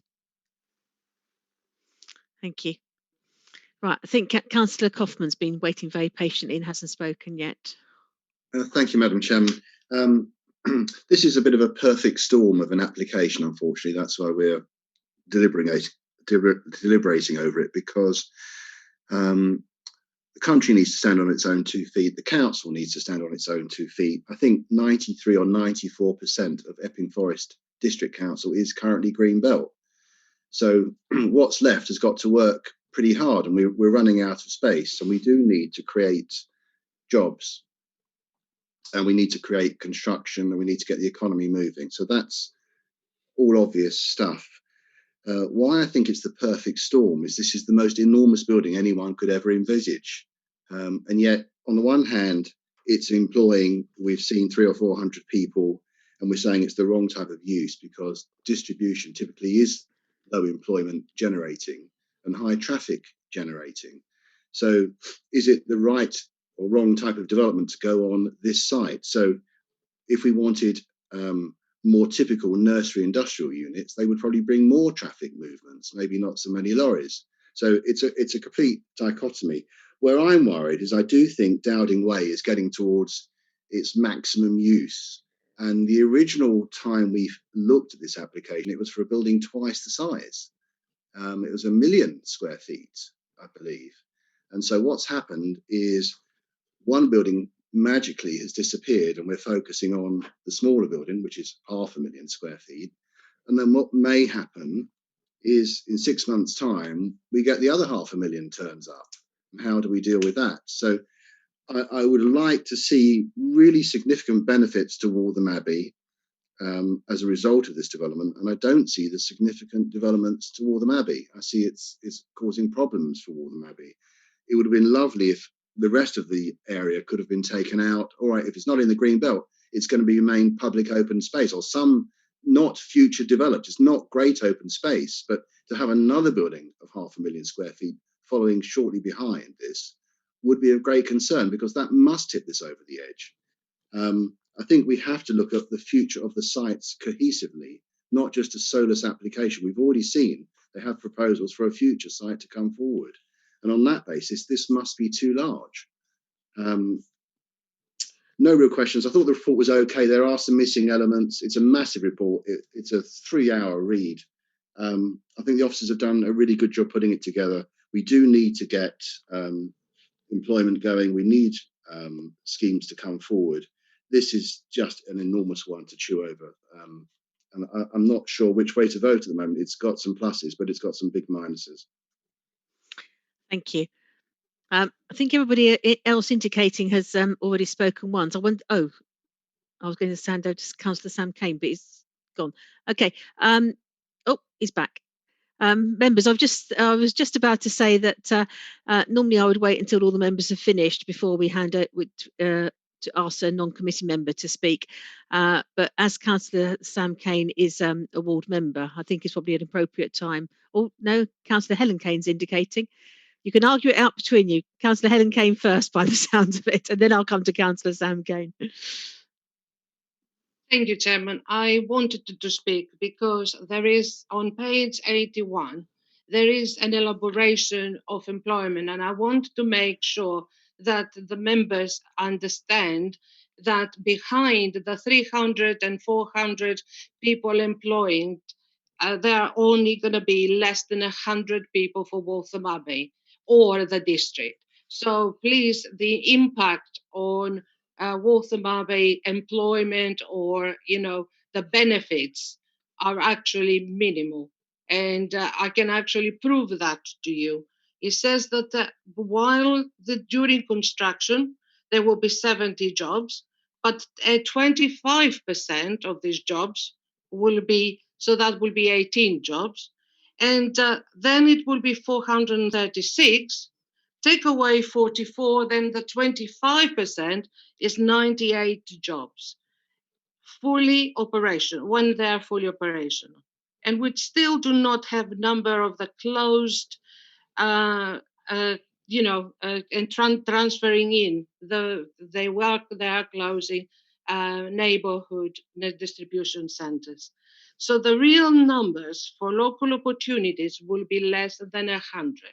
I just want to tell you that. And of course, Councillor Doyle said very clearly what is the benefit to Waltham Abbey, Sun Street or High Street.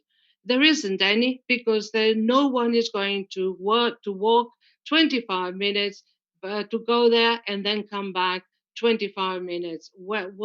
How they're going to, why they spend money going, when are they going to do that?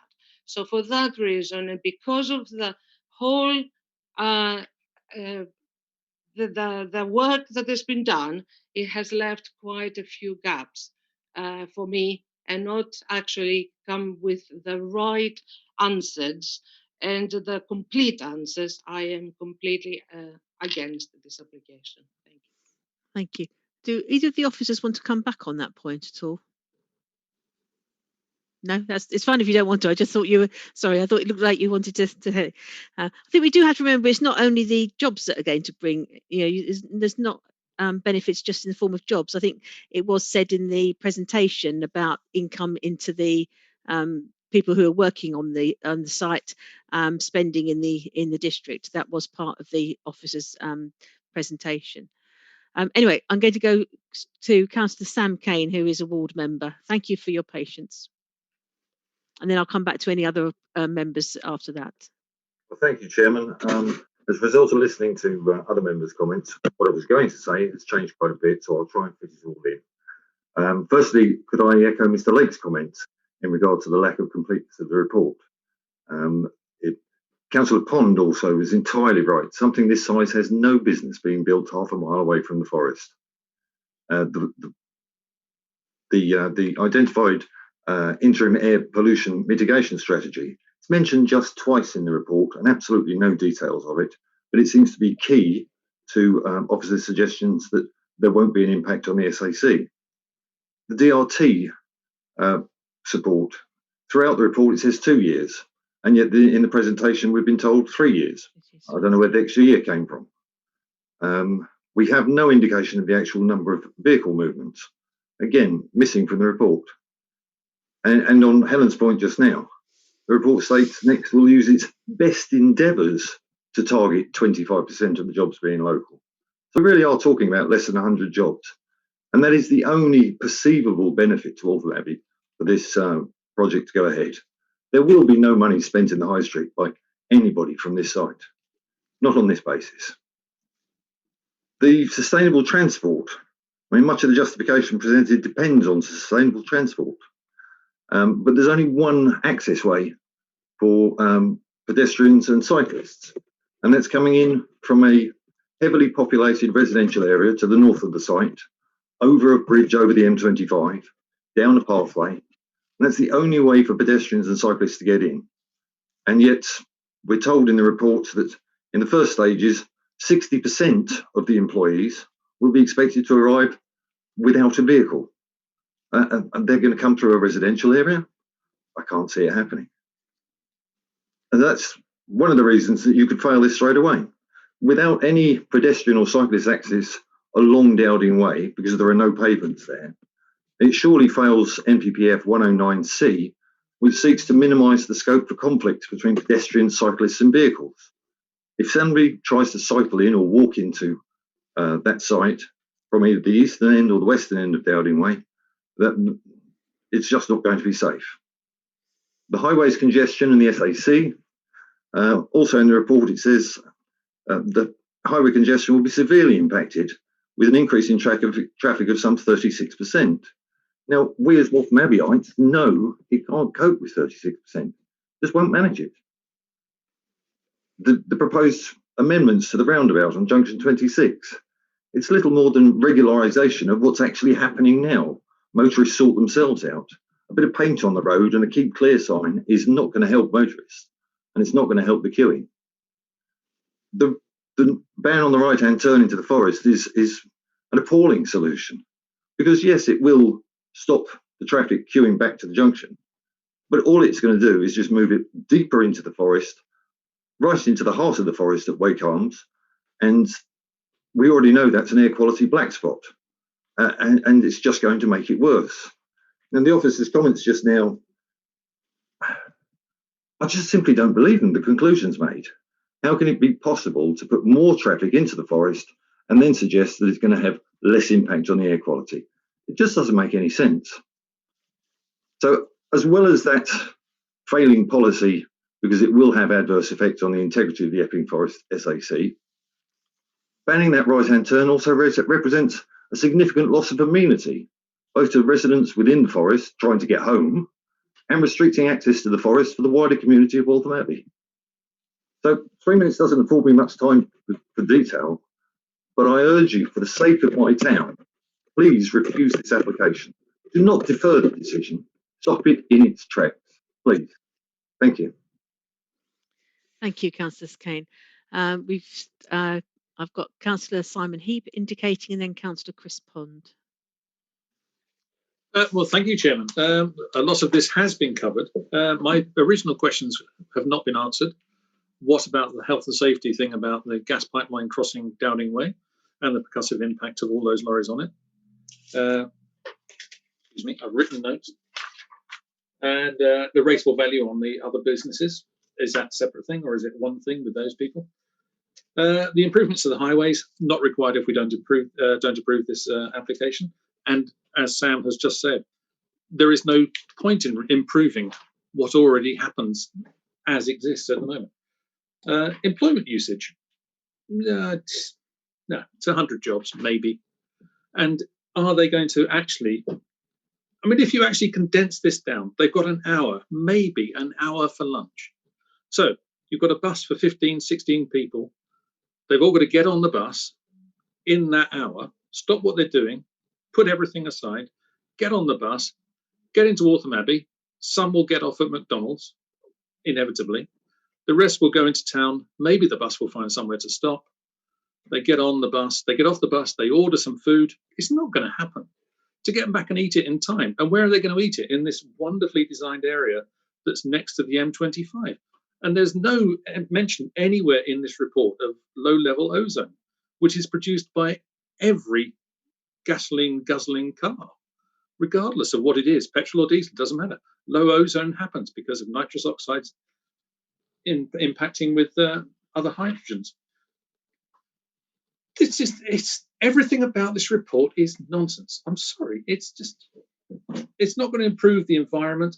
And then when it actually comes down to it, what have we signed as a council? We've signed up to the climate emergency, and I'll read a bit of the climate emergency. and it is point V7. Yeah, it is V7. Councils and parliaments around the world responding to health threats are committing resources to address this emergency. We are not doing that by approving a lorry park. We cannot have signed the climate emergency and then approve this. This isn't just a slide into hypocrisy. This is a headlong plunge from a high thing. Can't do it. Everybody's got to say no. I'm done. Thank you very much indeed, Councillor Pond. Yes, well, I must say I agree with everything that Councillors both Keynes said, and Helen Payne is a member of this committee, and if she is disposed to propose a motion to refuse this application, I would be very happy to second it. But I wanted to address a few comments relating to transport. And some things have been said already, but the comment I want to make particularly relates to the bus service. Now, there is already a bus service between Waltham Abbey and Loughton, the 66, which is a commercial service and enjoys the protection that commercial bus services do generally and needs to be registered to traffic commissioners. But the amount of money to be devoted to the demand or responsive transport, the dial-a-ride service, is paltry.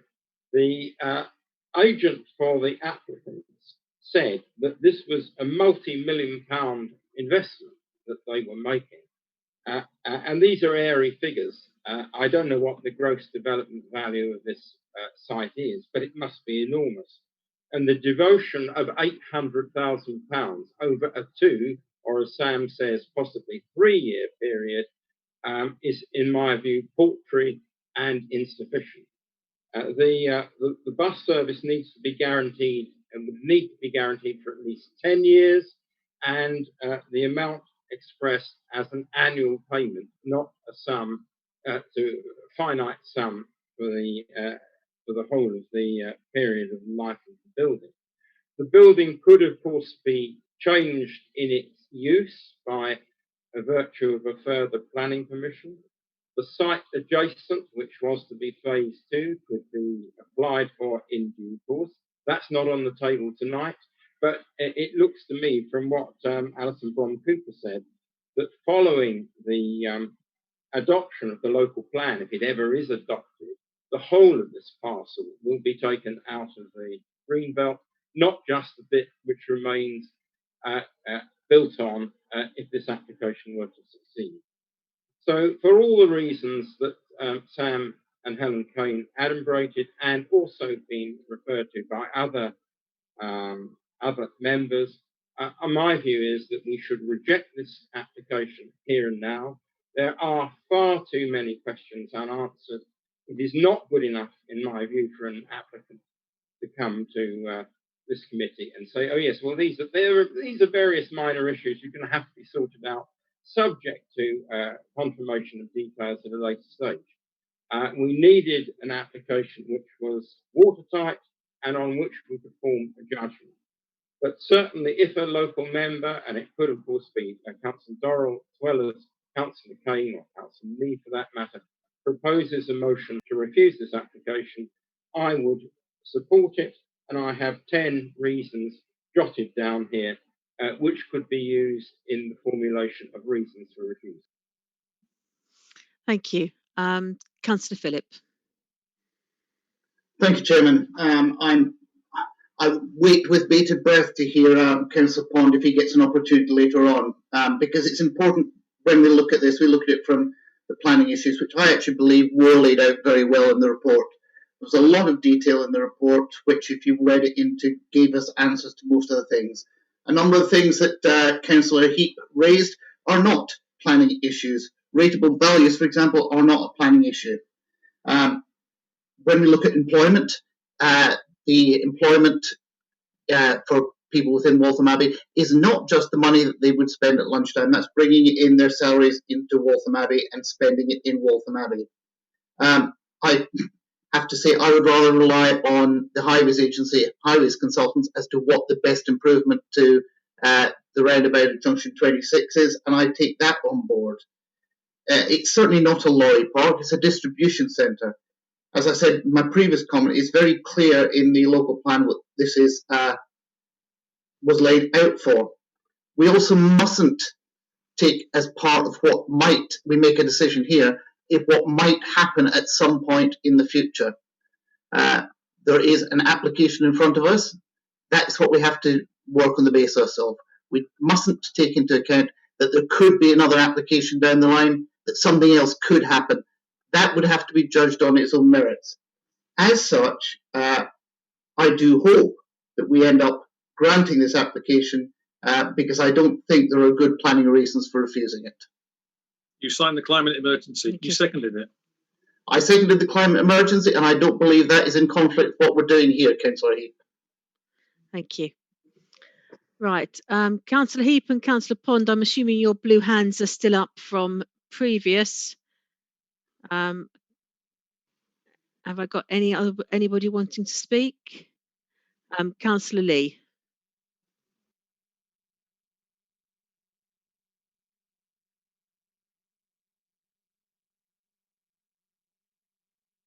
Sorry, thank you, Chairman. Okay. Obviously, living in Waltham Abbey, I've been following this, but what I don't understand is listening to Alison and the different officers, and I've argued this before, quite happy to pass this with the SAC and everything else, and yet don't allow houses to be built. Oh, because they're going to cause a problem with the trees in the forest, and yet this will cause far more problems than houses that people need to live in. So it doesn't make any sense to me.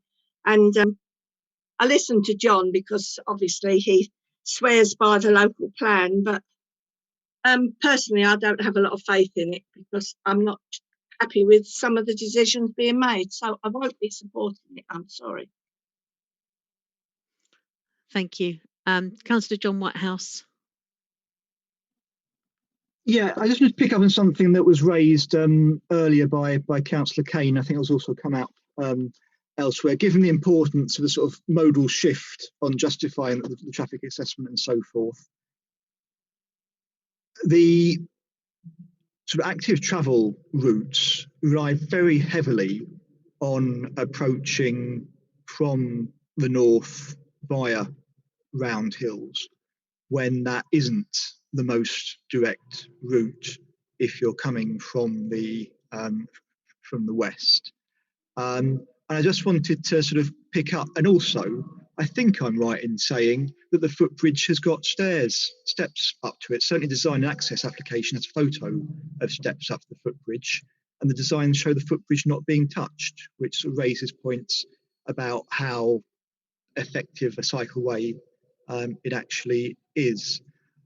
So I also note that the guidance in the site-specific allocations talks about if this site is developed, it would require cycle improvements from the Sewardstone direction. I just would be helpful to know why it's been decided not to address those issues as part of the application, and particularly the issue about providing a cycle pedestrian route across a longer length of Dowding Way, for example, from the roundabout or from Meridian Park to the site location. Thanks. Can any of the officers help us with that?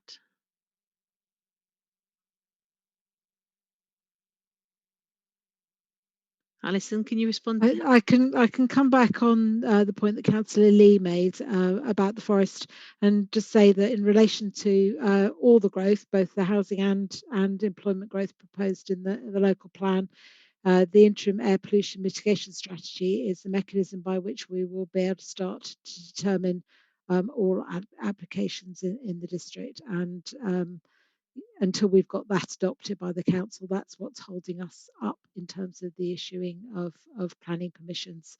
In relation to the cycle and pedestrian routes, we have had long conversations with the applicants about that. And I understand there is a package of measures, but that's certainly something we could take back and talk further with them about, taking on board the points that Councillor Whitehouse has made.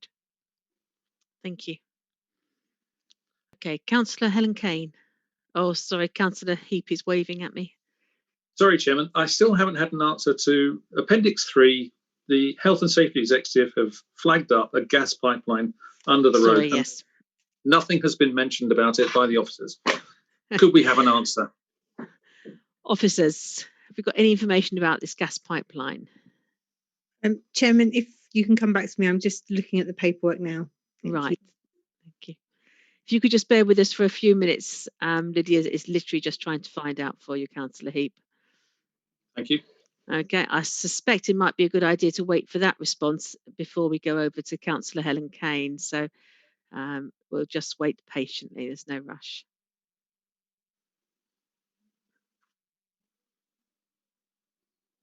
And being a pedant, I need to know how deep it is, how strong it is. The only thing I would say, and well, then is it a planning matter? Sorry. Well, the only thing I'd say, whilst we're waiting for Lydia to look at that as part of the site selection process, that was one of the considerations that we looked at in determining which sites were suitable for allocation, and no sites went forward where there were issues which would impact on future development of the site or the quantum of development of the site. So it was something that we looked at and obviously spoke to the relevant bodies and including the Health and Safety Executive at the time. Yeah, light industrial use could mean a myriad of people using that site, not necessarily a incredible use daily on a daily basis of heavy lorries. And every lorry, a 38-ton lorry, not even a 44-ton lorry, a 38-ton lorry causes 17,000 cars worth of damage in percussive impact on the roadway. So that's not being considered. Light industrial use, one thing, this totally other. So just to come back with regards to the Health and Safety Executive, so in Appendix 3 on page 136, their response is set out in full. This isn't an objection to the application, but it's just drawing the council's attention to the need to consult on application or to consult the Health and Safety Executive on applications that are in the consultation zone. And it's just drawing our attention to the need to do that. So this isn't actually an objection to the proposals. This is highlighting their statutory procedure that the council is reminded to follow. So next we'll be undertaking to improve this thing. Not specifically written anywhere, but next we'll definitely do whatever needs to happen for this thing. There has been no objection by the Health and Safety Executive. They are in their response dated the 17th of September, drawing. You're not answering the same question. This is a specific thing. There is a gas pipeline under that road that needs protection if lots of lorries are going to use it. Our next undertaking to do that. There is no requirement of the Health and Safety Executive based on their consultation response for next to do that, and that does not form part of the proposals. Thank you. Thank you. I think we have had as full an answer on that as we're going to get. So, Councillor Helen Kane. Sorry, Chairman, may I come in here? It's Nigel Yes, Richardson. of course. I've just looked at a map. The gas pipeline on the GIS map is way over on the over to the east, so it's not actually going along the road and it's not going through the site. They may have just picked it up because it's in the vicinity. Well, lorries may travel on it. That may not be. Well, they can't travel on it because it's not going along the road. It's not going on it doesn't follow the path of the road. Why have they mentioned it? I don't know, but I've just looked at the GIS map and that's what I've just shown. So I think I've answered that one, Chairman. Thank you very much indeed. Thank you. Right, Councillor Helen Kane.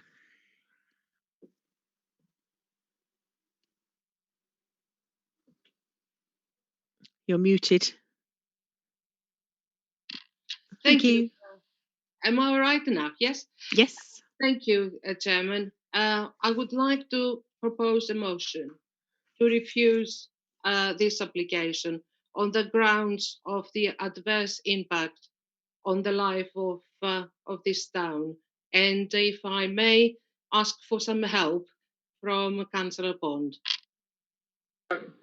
Chairman, I would second that motion, and I think it might be proper to put the question first along the officer recommendation that the application be granted, and then if that's the case, I would be very happy to second Councillor Helen Kane's proposal to refuse it on her grounds, plus a number of issues I have written down. Yeah, I think if Councillor Helen Kane is putting that proposal, we're actually, if that proposal is being put forward, we would normally consider that first, and then if that isn't agreed, we would then revert to the original recommendation. So I'd like to go ahead with Helen Kane's proposal, please. Okay, I think, Chairman, unless I'm sorry, I would second that, but I would add some additional reasons. Sounds a good idea. Which are? Would you like to add your additional reasons, Councillor Pond? By the obtrusive height, length and bulk of the building, it will have an adverse effect on the green belt and the environments of Waltham Abbey. Secondly, the effects on the special area of conservation, of which the interim air quality mitigation is not yet adopted and is likely to be insufficient. Thirdly, on the green belt, there is absolutely no need to build on the green belt. Other areas could be isolated for employment use, and the submission version is not yet confirmed. The main modifications have not yet been published and consulted on. Next, that the extra use for roads through the SAC by employees and visitors could not be prevented, and there is no indication in the transport assessments of how the HGV routing in the large number of lorry movements could be accommodated when the motorway network is disrupted, as is frequently the case. The proposed DRT bus service is not assured for the whole length of the life of the project and is quite insufficient. I think that will do for. Right. Okay. Before we go ahead with a vote on that a proposal to refuse, I think we need to just speak to the officers about the robustness of those reasons that have been suggested. Obviously, if we do have to make sure that we've got very robust reasons for refusal. So can I just turn to the officers for some advice on those, please?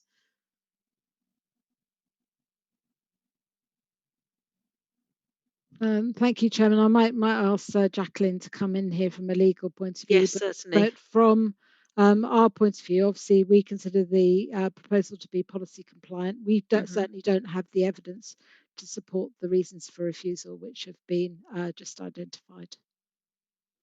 Right. Okay. Jacqueline, have you got anything to add? I would just add. I would just add, as Alison said, you've got a long and quite substantive officers' report that looks at the existing planning policy framework and the emerging policy framework. And the emerging policy framework, as the officers said, is at a very advanced stage. So substantial weight can be attributed to that. The officers have gone through the analysis and the existing policy framework of the Green Belt and looked at very special circumstances and have come to a view in their professional judgment that planning permission should be granted. There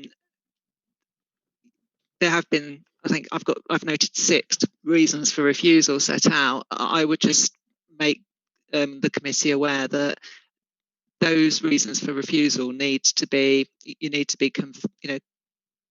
comfortable that you have evidence to support those, because the subsequent action that you may face is the next appeal this, and you end up a public inquiry with an officer recommendation that sets out evidentially that the council believes that this should be approved, and the evidence that they have looked at supports their professional judgment in that respect. So I just say that consideration needs to be given by members as to the robustness of the evidence that you feel that will be put forward or could be put forward to support the reasons for refusal that you're making. And if that can't happen or that doesn't happen, then clearly you face the risk of a costs award in due course if those reasons for refusal can't be substantiated. So it's obviously a decision for yourselves to take, but I just put that warning out there.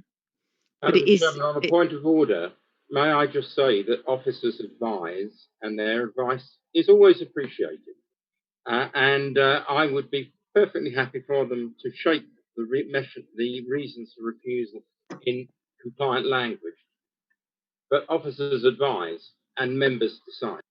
Absolutely. Yes, we're all fully aware of that, but we decide taking into account the officer's advice. And my concern at the moment is that we've got some reasons for refusal, but we've also got officers saying that they have not got evidence for those reasons for refusal. As we've said, it's an extremely detailed report that has taken a lot of work. The application has gone through various processes, and I think some of those reasons for refusal are unlikely to stand up on appeal. And we've also got officers saying that they are lacking evidence of that. I think we have to be very clear if we do refuse this, whether we are refusing on robust grounds. So I've got a plethora of hands. So Councillor John Whitehouse. Thanks, Chairman. Yes, I'm more comfortable with some of those reasons than others. But if we are now considering potential reasons for refusal, I do think the inadequacy of the proposed cycle and pedestrian network, and particularly the way it fails to link in a sort of useful manner, particularly to the south and the west, is it's one that we should add in. And if I'm right about the steps on the footbridge, I think that as well. I mean, I think if you're going to have a cycle rail pedestrian route, it needs to be a properly usable one. Yes. Okay. Yeah. Okay. I've got Councillor Chris Roberts and then Councillor Simon Heap indicating. Councillor Chris Roberts. Thank you, Chairman. Very quickly, my language isn't as eloquent as some, but I'll just keep it very plain. I don't know if Councillor Pond added this, but I would like to add a deleterious effect on the SAC due to the pollution of the additional traffic. So that's one. I mean, I also think that there's going to be a negative impact upon Waltham Abbey itself, but have I got the evidence to prove that? Probably not, but maybe my evidence would be better than the evidence that it would be a benefit. Thank you. Thank you. I think Councillor Pond did include the effect on the SAC. I think he included that on his second point, third point overall. Councillor Pond, I think you did include that. I did. Okay, thank you. I've got Councillor Heap and then one more, I think. Thank you, Chairman. That's what we think. If that is what we think, then that's what the officers have to go and try and justify. But it is worth noting that the CK Properties of Theydon Bois lost their appeal for building a huge housing development in Theydon Bois on the other side of the tracks because it was within 750 metres of the SAC. And this is within 400 metres of the SAC. So we've done it once, we can do it again. Let's go for it. I think you've got a fine line there between a sort of, I think the discussion there was whether it should be included in the local plan submission version as a potential site. I don't think it was an actual planning application for residential. I think it was still a legal appeal. It is a legal appeal, but it was it's not comparable. Councillor John Phillip. Thank you, Chairman. Actually, surprisingly enough, I did have my hand up before Councillor Heap raised that red herring. Sorry. The legal argument there was entirely around whether the process had been followed in assessing which sites went into the local plan and which ones didn't. It was nothing to do with building residential on that particular site. It was process That was what the judicial review was about. I'm really uncomfortable about a reason for refusal being on the basis that we think that the impact on the SEC from the traffic is going to be bad, when our scientific experts, who have spent a lot of time working with this, and Natural England, let's not forget our good friends in Natural England, who I very rarely call my good friends, are satisfied that this is going in the right direction. I certainly can't support these reasons for refusal, Chairman. I think we have to be very careful. Thank you. Right. Any further discussions, members? Can I just clarify, Chairman, are you taking the reasons for refusal one by one or en bloc? I think due to the, I think we possibly should take them on one by one, actually, because I think they are quite varied, and I think there are some there that some people will be happy with and others that other people won't be happy with. So Well, unless Chairman, anyone... So I don't want to offend you, but they were moved en bloc. They were moved en bloc. Okay, in that case, it makes it possibly makes decisions a bit easier then. So I'm happy to take them en bloc if I was actually going on one by one, because I thought people might object if I did. No, I'd much prefer to take them en bloc. So it's right. So we do have a proposal for refusal for the application, proposed by Councillor Helen Kane and seconded by Councillor Chris Pond. Councillor Chris Pond, could I just turn to you, as you have actually got your reasons written down? Could you please just remind us of your reasons for refusal, please? And you're muted at the moment. I can do so, but they are in note form. Reason one was the effects on the SAC. Yep. And relating to the EIA regs. The second was the lack of a revised up-to-date transport assessment. Secondly, the deleterious effects on the green belt, and the taking into account the LPSV only being afforded a limited weight because it has not yet been approved, as the MMs have not been consulted upon. And there are the special circumstances which have been adduced do not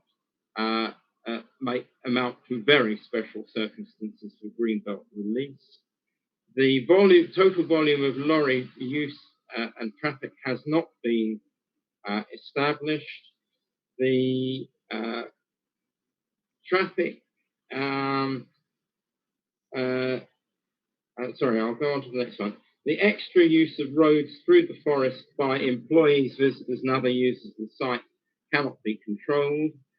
The obtrusive length, depth, and height, in particular height of the bulk of the building, and the lack of information about routing of very large HGVs when highway disruption occurs on the motorway network. And Chairman? Yes? I beg your pardon, Chairman.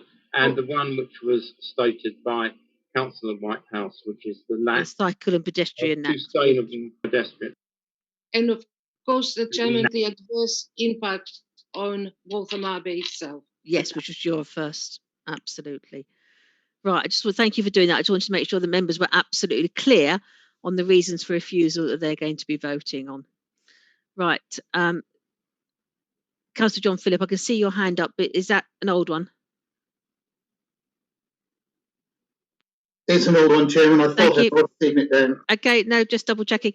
Right, members, so we do have the proposal to refuse, proposed by Councillor Helen Kane, seconded by Councillor Chris Pond, to include all those reasons for refusal.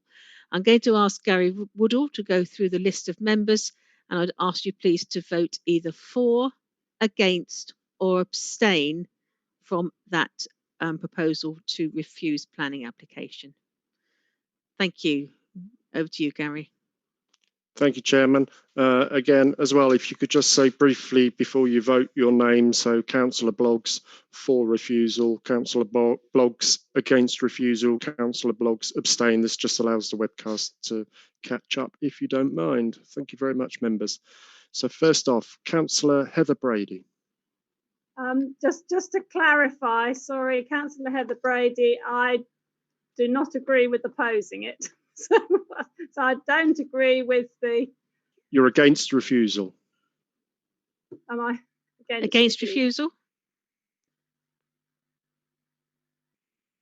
Sorry, Brady, can you just confirm you are voting against refusal? Yes, I'm just getting myself muddled up. I'm not supporting Christopher Pons and... Thank you. Okay, you're voting against refusal. Thank you.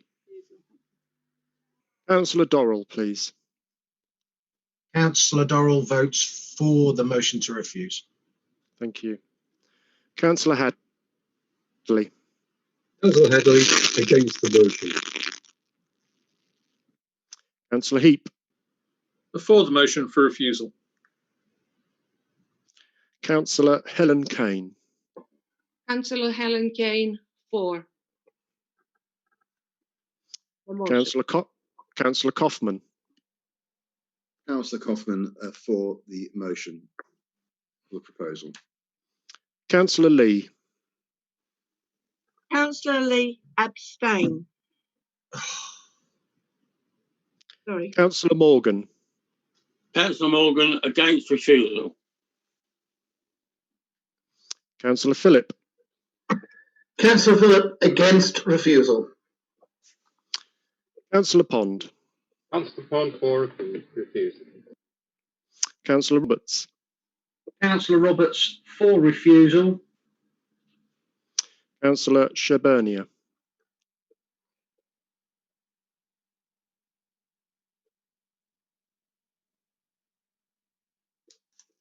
Councillor Shebernia. Councillor Shebernia, have you left us?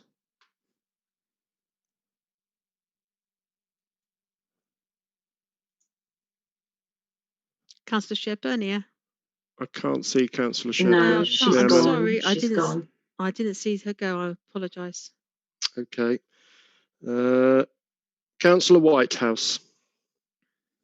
Councillor Whitehouse for refusal. Councillor Rolfe.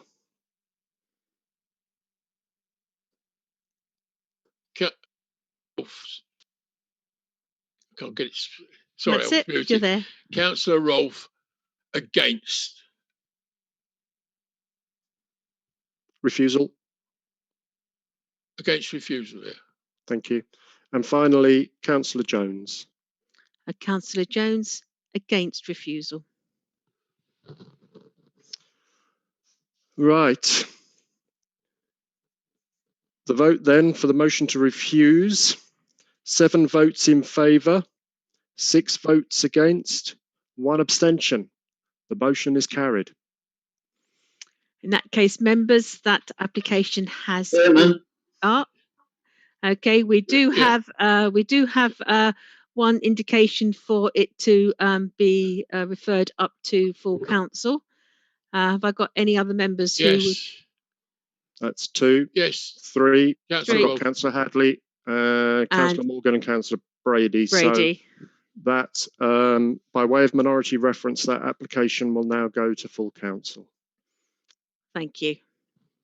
Okay, for the benefit of the webcast, that means the fact that we have had at least 4 members indicating it goes up to full council under minority reference. So this application will be heard by the full council. Okay, members. On a point of order, with a recommendation to refuse. Indeed, with a recommendation to refuse, and there'll be a full report reporting on this meeting as well. All right. Okay, members, so that is the end of that application, which will now be heard by full council. Just turning very briefly back to the agenda for this evening. Item 9 is any other business. And Jackie? No other business, Chairman. Or Gary even. And there's no business to be Actually, discussed. there is any other business. And I would like to raise the point about briefings about these matters before they come to this committee, because I don't think it's right that. Chairman, that is not. I was going to say that's not any other business. All right, any other business is only that's specified. All right. If you have got a point to make, there are other channels to make it, Councillor Heap. Thank you. I will. All right. Okay. Chairman, if I can just come in there, that is possibly a subject matter for the joint meeting of the Development Management Chairman with officers. Yes. So if Councillor Heap would like to email me at some point, we'll consider it and then see if we can't get it onto the agenda for the next meeting of that if you go on the next one, I think that would be useful. Yes. Okay. Chairman, if I might just marginally frivolously on any other business, this is the penultimate council meeting before Christmas, so I think given our current state in 2020, I think we should wish everybody as good a Christmas as they can manage, and hopefully a better New Year in 2021. You could have given me a chance to do that as chairman, Councillor Philip. Yeah. On the grounds that I hadn't actually got as far as the end of the agenda. I had every intention. Anyway, all right. So item 10 is the exclusion of public good press, and there is no business to discuss under that item. So just before I'd like to close the meeting, I would indeed like to wish everybody as happy and as safe a Christmas as we can in the current climate.